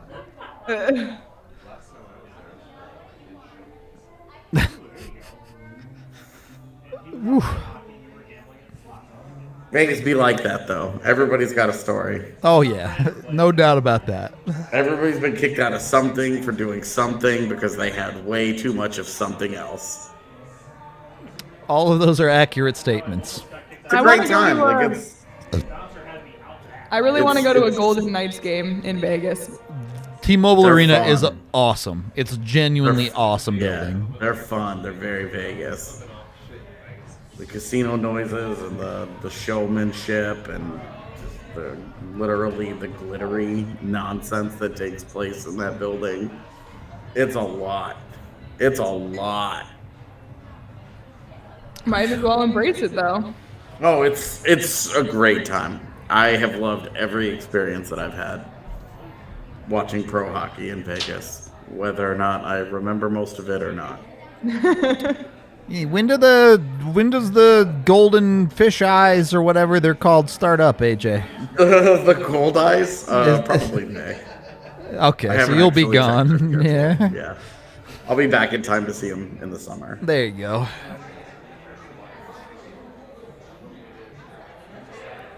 The Avs traditionally have not been very good in Vegas, but They've been okay. Outside of the last 2 years they've been better. Those first 3 years it was pretty rough.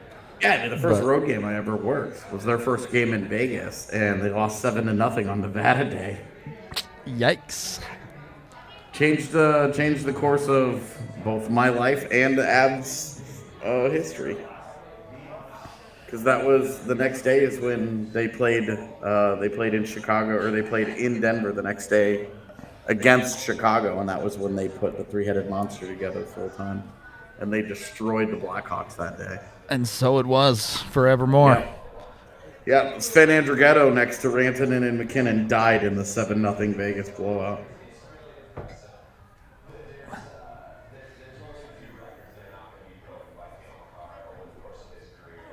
Okay.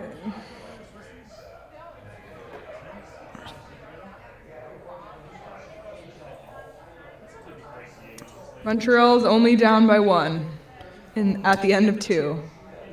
Need them to pick it up. Power play goal on a 5-on-3 at the end there. Love to see it. Let's go. Chicago's up on Edmonton in the third. God, Boston's up on Vegas after 2. What a year for Edmonton. It's been something. Honestly, if Edmonton or Vegas miss the playoffs, which is the bigger failure? Vegas. You think so? Given their commitment to the cap this year, it has to be Vegas. Yeah, but they've also they fucked around obviously, but they've also had the worst injury luck all year. Sure, long. but you're staring at Edmonton and you're like, wow, no one is shocked that you don't have quality goaltending.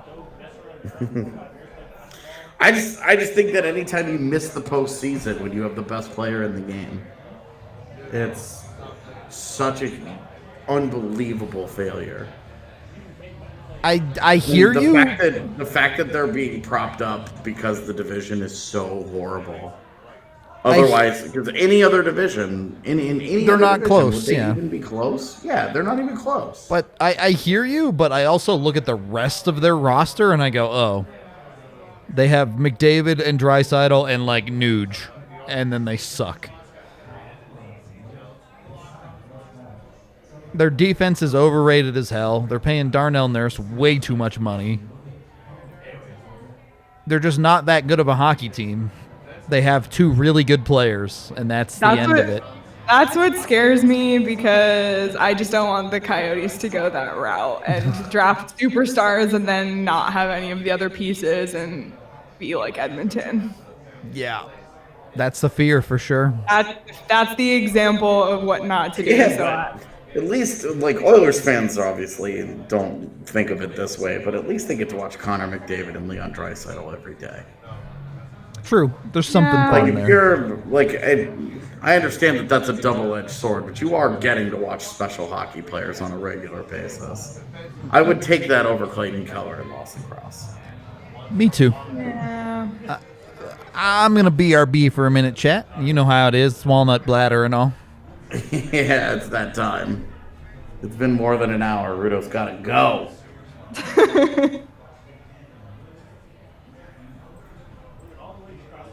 Haven't really talked about it, but I tell you, I've liked Michelli's first game tonight. Yeah, I'm excited about Michelli. When he's tearing up the AHL. Yeah, 2-time Rookie of the Month. He just passed Dylan Strome he's now 2nd most points in a single season for Roadrunners all time. So he's been having an incredible year. So I hope he's also a fixture in the Coyotes' future. We'll see. There's some exciting prospects in Tucson. Yeah, he's though. I mean, that's different. That's a different level. He was a 4th round pick that was just okay, well, we'll see. You know, guys like that, you're just cool. If you could maybe get an NHL player out of a 4th rounder, you love that. Yeah. But for him to be tearing up the AHL the way that he is, it's maybe there's more than that. And that would be a huge boon to get Arizona going in the right direction.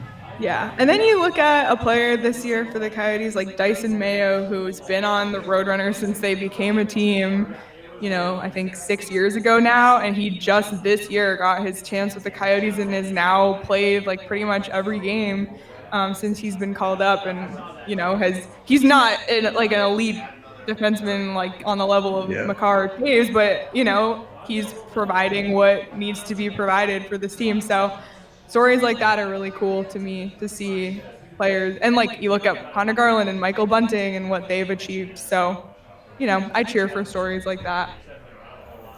Yeah, Mayo I think will be interesting because I'll be curious to see how he succeeds as the talent level around him goes up. Yeah, for sure. Because right now I think he gets to stand out in a little bit of the guys around him just aren't great. And so it's like, also, as you mentioned, he's been the Roadrunners for 1,000 years. Yeah, I think he's the only one who's been on the Roadrunners the entire time. Like, it doesn't hurt them to just say, hey, let's give him this year and then see what he's got moving forward. I thought the 3-year contract extension was a little much, but I don't think so because the Coyotes have to fill a roster, and right now they don't have a roster for next year. So well, right, but if there's one thing to we're gonna fill a roster, and there's another to give a guy a 3-year contract where you've committed to him. But 3 years, I feel like, is gonna be the yucky time. You know what I mean? Well, and like it's all variable. So if they ever just are like, well, he's now a really expensive Roadrunner, it doesn't really ever financially hurt them in a meaningful way. Maybe the Avs just turned it around extremely quickly, but I really feel like anything over 2 years, you're taking a little bit of a risk there. It's the 3rd year that it's really like, does he still make sense at that point? Well, because they haven't. There's no dead cat bounce yet from Arizona. Right, and I get it. It hasn't happened yet. And you can bury it so it doesn't really matter, but I'm being served Girl Scout cookies. Oh. What kind? What is this, tagalongs? Told you. Bad take alert. I don't like Girl Scout cookies. Wow, that was the food take you should have given before. I have so many. It's hard. Really? You think? My man! Someone out here respecting mayo on a burrito. Ew. I'm so grossed out by that one. Yeah, it's fucked up. Now that's all I'm going to think about when I hear Dyson Mayo. Like, I'm going to think about you liking mayo on burritos. What's that tweet from Evan where he just took Dyson Mayo's face and put it in a burrito and tweeted it at me? That's funny. Now I feel weird for chewing into the microphone. No, Can't hear any of it. No, put your microphone up real close. Anything I've learned from eating wings is the chat loves ASMR watch-alongs, all right? Not if you have misophonia or you have a phobia of people chewing. Do you have that? No. Okay. But someone might. Look, There's 89 people watching. I've only got glowing reviews from munching wings on the watch-along, so... No, this is not true. This is not a thing that you should be doing. During a watch-along, whatever. It is a thing that happens, but the watch-alongs are it's our last frontier of the Wild West. It's all we have left before corporate stomps us out. But you're not going to be eating on regular pods. That one day was the one exception. That could be an off-season episode. You can just taste different wings. Fill the off-season content. Well, hopefully you guys have a short off-season. So I can't actually. So I'm extremely white when it comes to wings. I don't eat spicy foods well.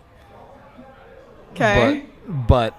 So wings might not be the best, try all the flavors food for me. That's all I'm saying. Oh, man. He would go on Hot Ones and get through 2 wings and be like, I'm out. Yeah. Straight up. I'm done. That's funny. Well, you guys, I have to get going now that the period's starting, but thank you so much for having me. I hope we didn't curse you. No.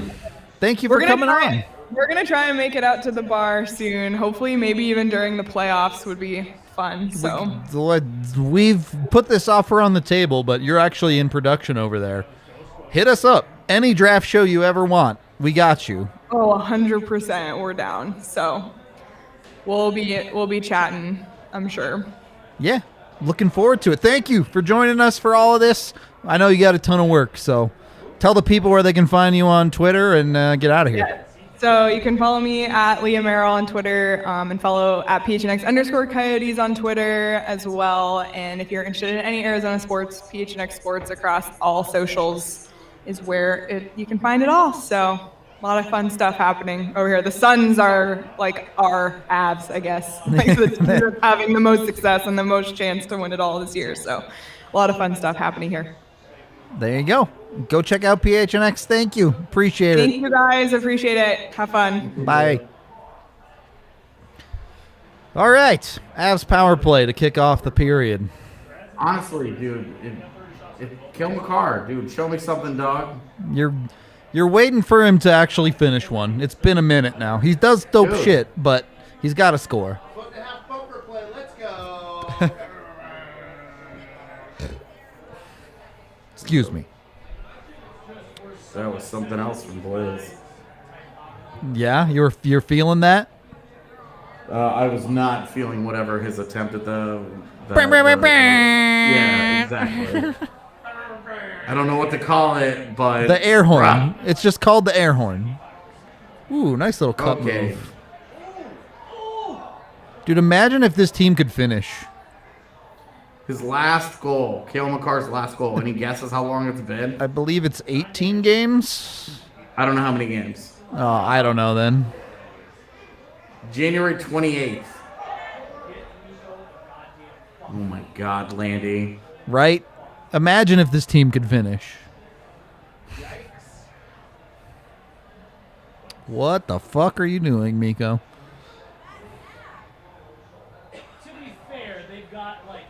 Okay, and then he gets a fucking impeccable zone entry. So what the fuck do I know?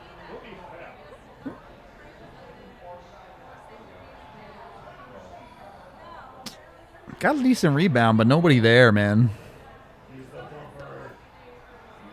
This is his 13th game. 13th? Okay. Chicago won. Let's go. Not that it matters. I literally never tune into the West. The Avs, like, scoreboard watching this year is going to be for the President's Trophy against teams like Florida and Carolina. It's going to be a weird feeling. I do it just to make sure that there isn't like a St. Louis or a Minnesota that's like, oh, when I wasn't watching, did they catch fire? I mean, even then, you're like 8 points clear of those teams. Like, You're right, but they haven't done that, so you're like 14 points clear of those teams. It's dumb. It's actually dumb how far the Avs are ahead in the West. I don't feel like you can call that a flaccid PP. Yeah, that was that many scoring chances. There was genuine high danger there. They just didn't finish. Right.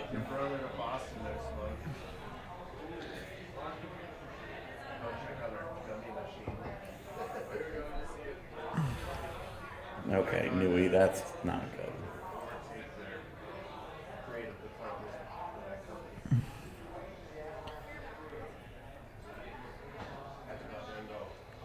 And he gets thrown out of the dot here.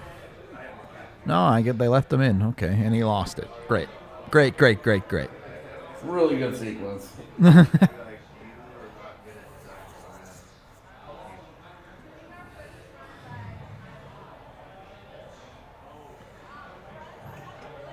Ooh. Dude, I think the Avs fan base seriously underappreciates how well they break the puck out. It's actually insane how good they are at doing that. Yeah, they're absolutely one of the very, very, very, very best in the league. It's so pretty to watch too.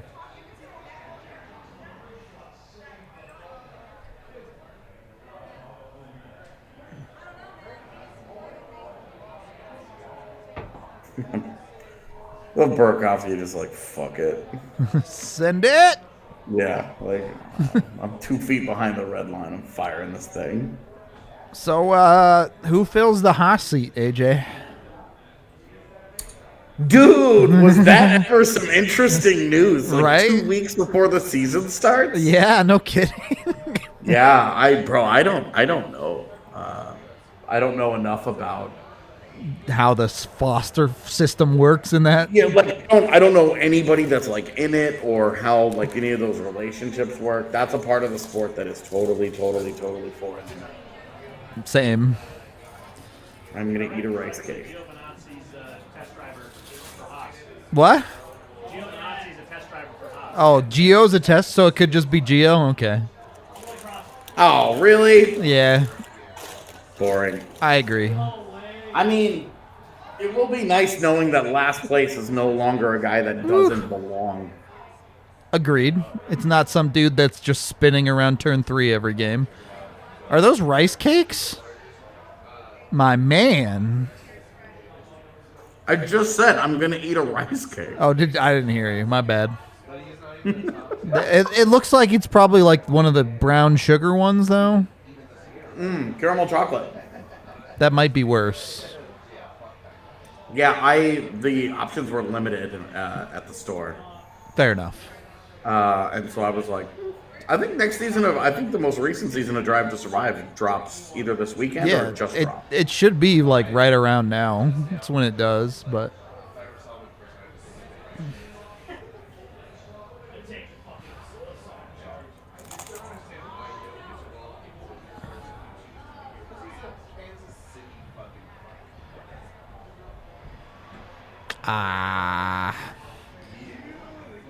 passing's not quite tight enough for the Avs right now.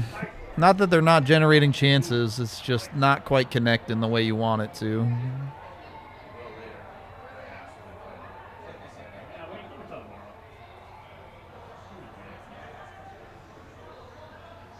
Nice save, Frankie. Nice save.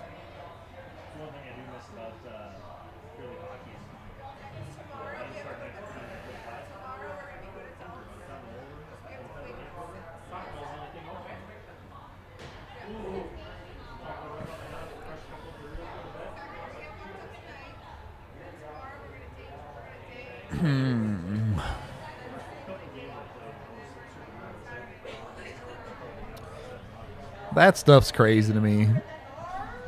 In the modern era of like professional sports, every time you go back to the bench, you're looking at the iPad, you're looking at the tablet to break down every little play, like immediately after you just had your shift.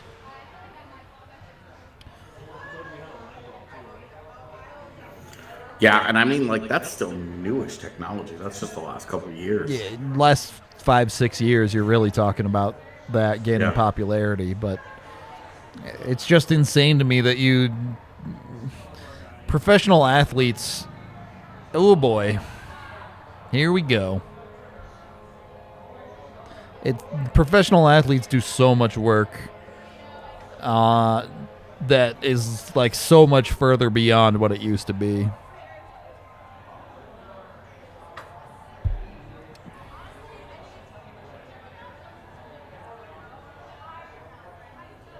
Dude. Frankie gets beat on the far side by that. You'd like to see him get over a little better there. I'm not putting this on Frankie or anything. But I hear you. I don't understand why he's in that right now. Like, Because this game- when Leah asked about it, I don't understand. Like, I don't get why he's in that. Honestly, I genuinely think the answer is that these points just don't matter to the Evs. That's stupid. I hear what you're saying, and they're always trying to win, but you know, again, for a guy that maybe they're trying to find rest for him or whatever. He's not their problem. Like, he's not the problem at all here. No, like definitely. If the Avs could close goals, this game would be 4-1 or whatever. Yeah, like they should be. Yeah, I mean, just.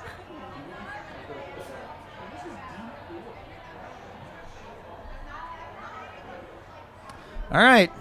So now they've been choked a little. Do they step up?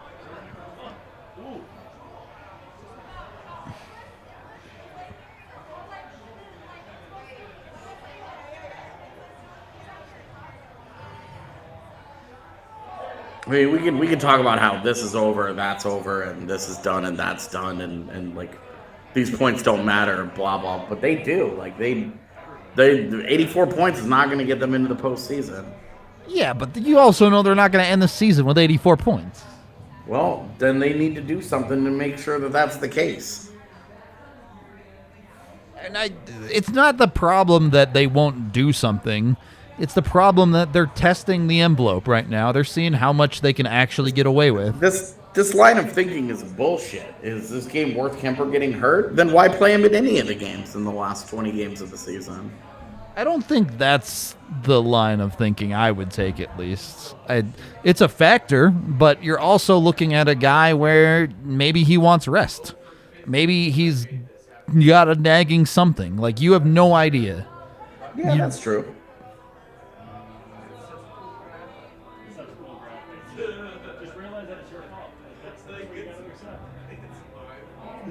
But also, Kemper has 3 games in the last 12 days. It's not like he's played a ton. Yeah, he's just not. He's not been taxed recently. But again, like, it's not like Frankie's played poorly, and this is my problem with the game. Yeah, my problem is Nathan McKinnon not scoring on a fucking. You've had clean breakaway. a dozen grade A chances, and you have 1 goal in this hockey game. Like, finish. Landeskog hits the post. Kale McCarr hasn't scored a goal, and now this is what I said, 13th game. Yeah. Like, is it? Who do you protect if you're Pittsburgh? Is it just Crosby? You're in that boat until he dies? Yeah, I think so. Yeah. Easily. Yeah. Is that just they don't have anybody else that you're having this conversation with? I mean, Gino, you could maybe make the argument. Malkin, but if you're gonna go with a legacy guy, you go with the other one. I agree. They just don't have the other big pieces. That's fair. Yeah, there isn't a young guy that you're not like it's got to be Jake Gensel.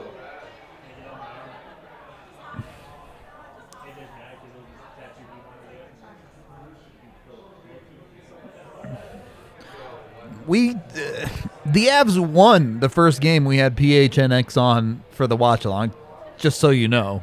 There was no jinx involved. Yeah, jinxes aren't real. It doesn't matter who we have on. We could have the fucking Pope come on and it wouldn't make a difference. Probably be pretty confusing to a lot of Catholics, though. Like, why is the Pope going on this hockey podcast in Denver? Pope, if you're an Avs fan, we would love to have you. That's right. Dedicated listener, Mr. Pope. What's the current? Is it Pope Francis? Is that the current Pope's name? Yeah, I don't know. Probably. I got this. Who is the Pope? Pope. That's literally what it says. Pope Francis. All right, got there. I literally Googled it, and in the box on the right, it just says Pope. The Pope is the Pope. Right. Thanks, Google. Yeah, it's like, all right, well. Technically correct. Yeah, I guess when you're right, you're right.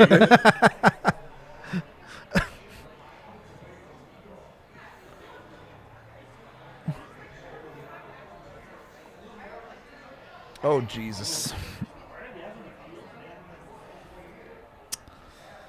Well, this has not been a pretty third period. Well, and it's like, again, like your top line, dude. Yeah, I agree.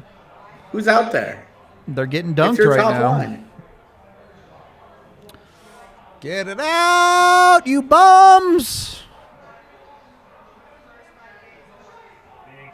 Like, this isn't like looking at and being like, well, Darren Helm isn't getting the job done. He's got to go. Like, these are your best players. Yeah, I hear you. Against Arizona's, I don't even know if it's their best players. Does Arizona have best players? Sure. I mean, you would eventually get to a hierarchy going through their roster and be like, okay, here we go. But it doesn't fucking matter if you're talking. I'm just being salty tonight. Like, that's just it. That's my thing. You are, but that's fine. I'm just salty about this. I shouldn't be, and you're allowed to be salty. Larger picture me understands and knows better. But in the moment, this is obnoxious. Yeah. Like, these are fucking bums. This is a franchise that's not trying to ice a talented enough roster to win any games this year, and you're losing 2-1. Yeah, Steve Dangle put it a great way the other night. Now, this game's in Arizona, so it doesn't apply as well. But when you buy a ticket to a hockey game, you're not guaranteed to win, but you buy a ticket to a hockey game to go see a good hockey game. And this third period has not felt like a good hockey game for the Avs by any stretch of the imagination.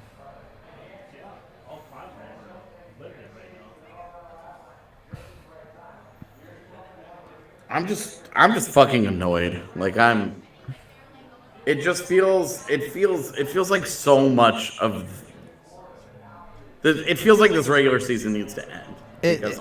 I agree with that take. It's a fine line, right? Because you see the Avs, they keep coming back, they keep finding ways to win, and that's good, but you also don't want them to fall into this false sense of security where they feel like they can win from any situation and get away with all this bullshit. Right, like, it's one thing to be like, okay, well, we haven't had our A game tonight, so now we're having to come from behind, or we're having to do this, we're having to do that. Okay, well, all right. It's great that they have found success in those situations, but now it's like, okay, well, we're not even putting in the work and it doesn't even really apply here. They should have dominated this game. You need the foundations of quality hockey, or you're asking for bad news, right? I genuinely don't have like this. I'm not like mad that they haven't played good hockey. I'm just mad that they're not winning. Sure. That's all, like, honest truth. That's all this is.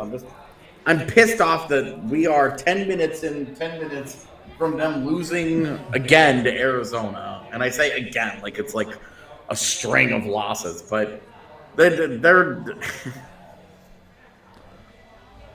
Arizona's just so fucking bad. That should be the free space in the bingo card. And right now it's like they can't spell bingo.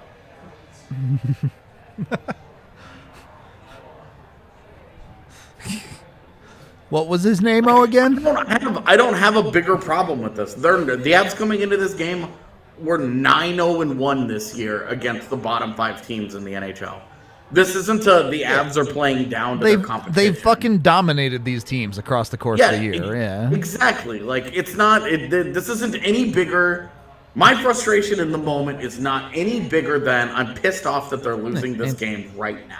And that is it. And it is nothing bigger than that. I'm just annoyed that they're losing. The same way the Avs have treated it all year. You wake up tomorrow if they lose this game and you've forgotten about it. You're on to the next one. Right. You've got a job to do. You've got to get back to it. Look, like I said, 84 points isn't going to be enough to get you into the postseason. Yep. So there's work to be done. Substantial amount of work to be done if you're going to actually be serious about the President's Trophy. And giving away points like this just makes the job a little harder. The fact that Colorado is where they are is a testament to the fact that they have not given these points away. It's been incredibly rare that they've lost games like this. Right, and for them to lose any game in regulation has just been not common. And when they do it in Boston in an afternoon game, you shrug your shoulders. But when they do it in Arizona, it's just like, you expect better. You expect better. Yeah, exactly. That's exactly it. You expect better. And to be honest, they've outplayed this result. Agreed. This is bullshit, but at the same time, you are where you are. Like, the score is the score.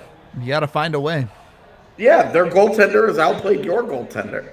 All of their skaters have done a better job than your skaters. You're pouring all this money at the salary cap into star level players. Go out and get some fucking production from some of these guys. Well, they got 8 minutes left to find it. It's not over And yet. that's all it is. I'm just pissed off that they're losing this one game. It's just annoying. That's a trip. It doesn't matter if the Leafs lose 5-1. It doesn't matter if you lose 5-1 or 2-1. If you lose to bad teams, you left points out there. An L is an L. Yeah, exactly. It just doesn't matter. You want to like that you get to that one. It's just like, fuck, dude. Refs have put the whistles away. Yeah, I mean, they're obviously not going to get any help from that aspect of this tonight. I hear it. And you know what? They've had their power plays. They do shit with them. I'm not saying they deserve it, but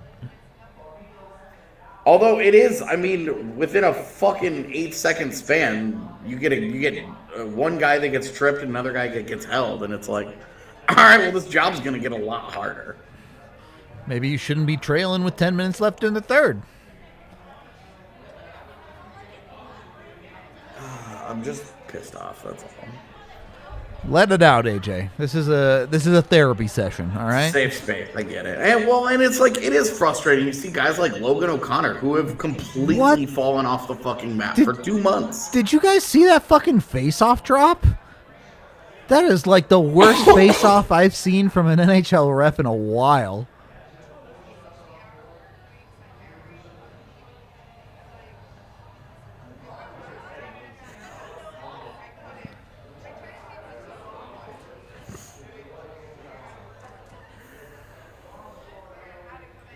Also, so obviously just playing out the string there. I'm getting moved. All right. Come on. Right here. Sustained zone. No, never mind. It's out of the zone. You want to see some sustained pressure here from Colorado. You got 7 minutes left. The choking is over. Now is the time to do work.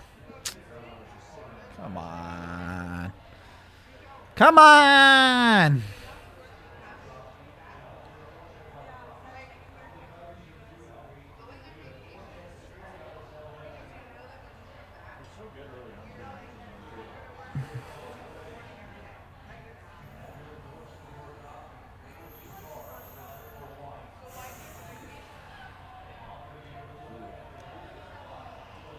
Okay. Clock just ticking away on the Avs right now.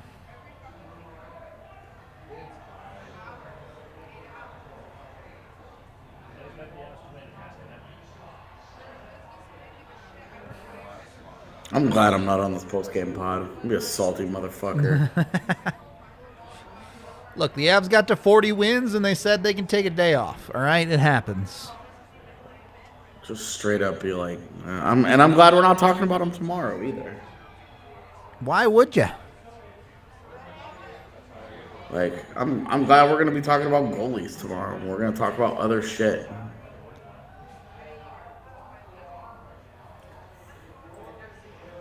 Sometimes you gotta break out of the box, all right?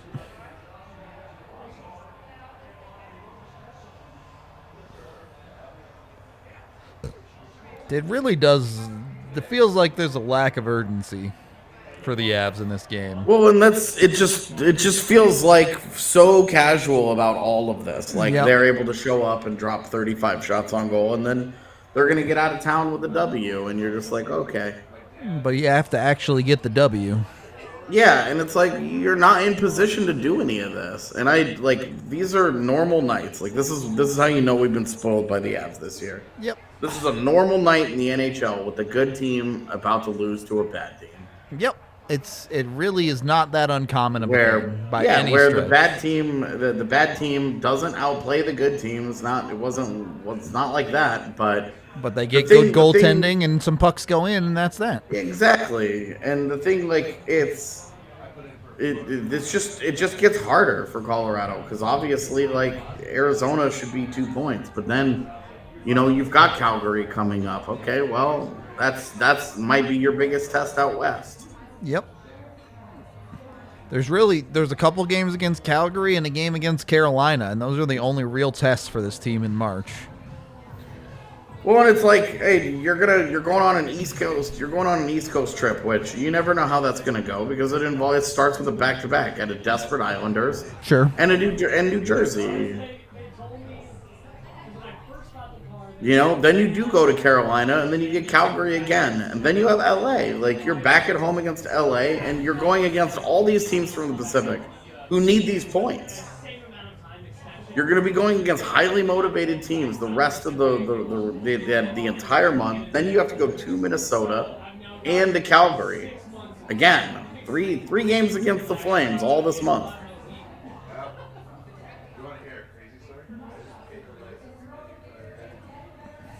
And it's frustrating. I mean, they've outplayed Arizona, did not get the win. It's just kind of like, I'm just salty about it. I mean, it's a little bit of everything, right? You know they're capable of better, but you also know that they deserve better. Yeah, like you go and you look at the numbers. It's not like this has been like an extremely dominant effort, but they've got the better of expected goals. They have more shots. They have more scoring chances. They have more high danger chances. They've done everything that you should be doing to get the win. They're just not getting it. And right now I'm being a salty bitch about it because they picked up wins in these situations more often than not. Yep. Because they've outplayed their opponent, and when you outplay your opponent, you usually win. And for them to do this and lose is just annoying. Well, they haven't lost yet, so hold on to your butts. That's all I'm saying. Yeah, like all this talk about them, they left their game in Denver, they never showed up and all this stuff. It's not true. They haven't played a bad game. They just haven't played well enough. Well, and I think the reality of that situation is you look at the high danger chances they've generated, and you would take that almost every single night, right? Right. I mean, Nathan McKinnon had a clean cut breakaway. He just doesn't score on it. Yep. And that's kind of that's where you're coming back to it, where it's just like, a few minutes ago, Colorado gets hemmed into their own zone for an entire shift. And you look up, and it's not Darren Helm and Curtis McDermott. It's not the top line. It's none of the guys that the fan base want to jettison at the deadline. It's your top line. There's $30 million worth of talent on the ice. Yep.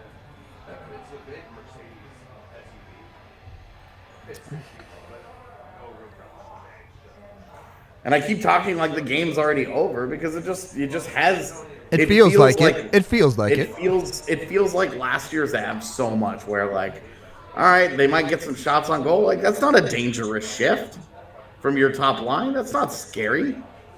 Arizona will take that all day. They'll stroke that out. They're thrilled about that. Hell yeah. All right, cool. Now the top line's off the ice. Do you trust anybody else right now to get it done? I mean, I'd say Kadri maybe, Kadri, yeah. But like Kadri's just, as expected since the All-Star break, has fallen off ever so slightly. Yeah. And they're not doing a good enough job to keep the puck in tonight. They lack the urgency, and they're not getting it done enough. I agree. To where you think that if they pull the goaltender, that they're going to have any sustaining pressure. The offensive zone has been pretty disappointing on the whole. Did that go through Frankie off the post? What the fuck? I mean, my car's not over, I don't know how that didn't go in, but it didn't.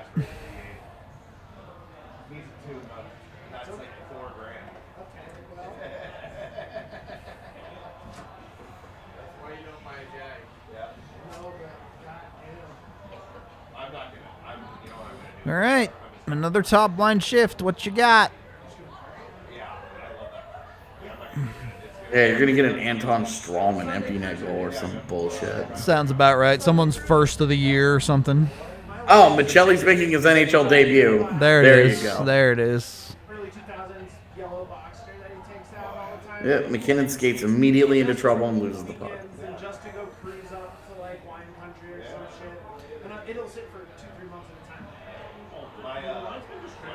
My uncle's got a 1964 Ford 911. Yeah, it's just a struggle right now. This is, There's room for 2 people and they're touching. I mean, nonsense could still happen and the Avs could still win this game, but this really feels like the conversation of You left it to the last minute, and this is how things go when you leave it to the last minute sometimes. I mean, McCarr gets tripped, and they're not going to call anything. Yeah, of course they're not. And Because again, like, they're not. there's 2 minutes left in the third period. Like, what do you expect? I expect when a penalty is taking place for those motherfuckers who get paid to call Come on. penalties to call them. You know better than that. Come on, But you know yeah, better. I'm a grown-up, and I live in the real world, so I understand that there are human elements at play. I hear you, and I want the same thing, but you know better. Yeah, of course I do. You know, I'd love to see Sam Girard. Do you have a fucking pulse?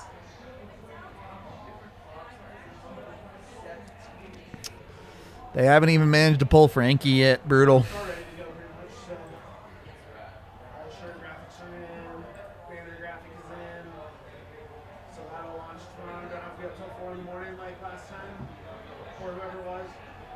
Yeah, everybody just go and change. Totally.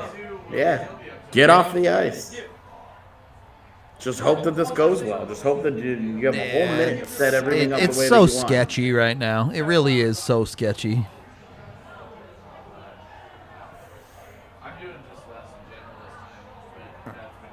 They get a face-off because they missed, but it's hard to have faith in the Avs finding this one, given the way they've played in the third period. It really is. I mean, they're not creating anything dangerous. It's, all right, we're going to throw something from the point. All right, we're going to throw something from the red line. It's literally, we're just throwing something to throw something. They're not trying to generate a high-scoring chance anymore. They did that for 2 periods and decided that wasn't good enough. Yep. Okay. They're done doing this. Yeah. Now it's okay. Well, we're desperate, so we're gonna do dumb shit. Even off a clean face-off win, they can't generate anything dangerous.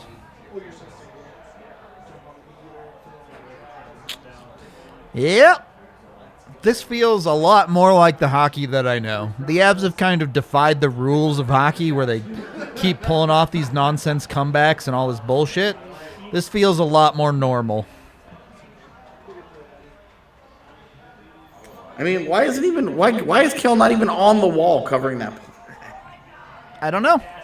Dude, this all just feels so fucking stupid. You got 8 seconds. Keller's saying something.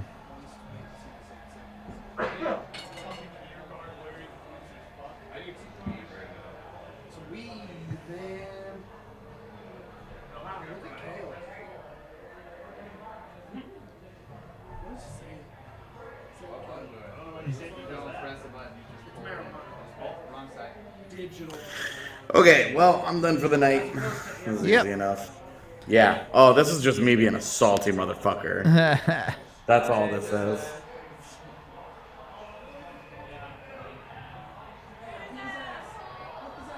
Okay, Nathan, why are you fighting somebody with 3.5 seconds left? Thanks for watching, everybody. I have to move sets now, so if you see some shaky camera stuff, that's what's happening. Just take the feed down. We know how this game ends. If the Avs do score in these 3 seconds, I promise we'll go back live for overtime. But we love you, and we'll talk to you in the post game in probably like a minute.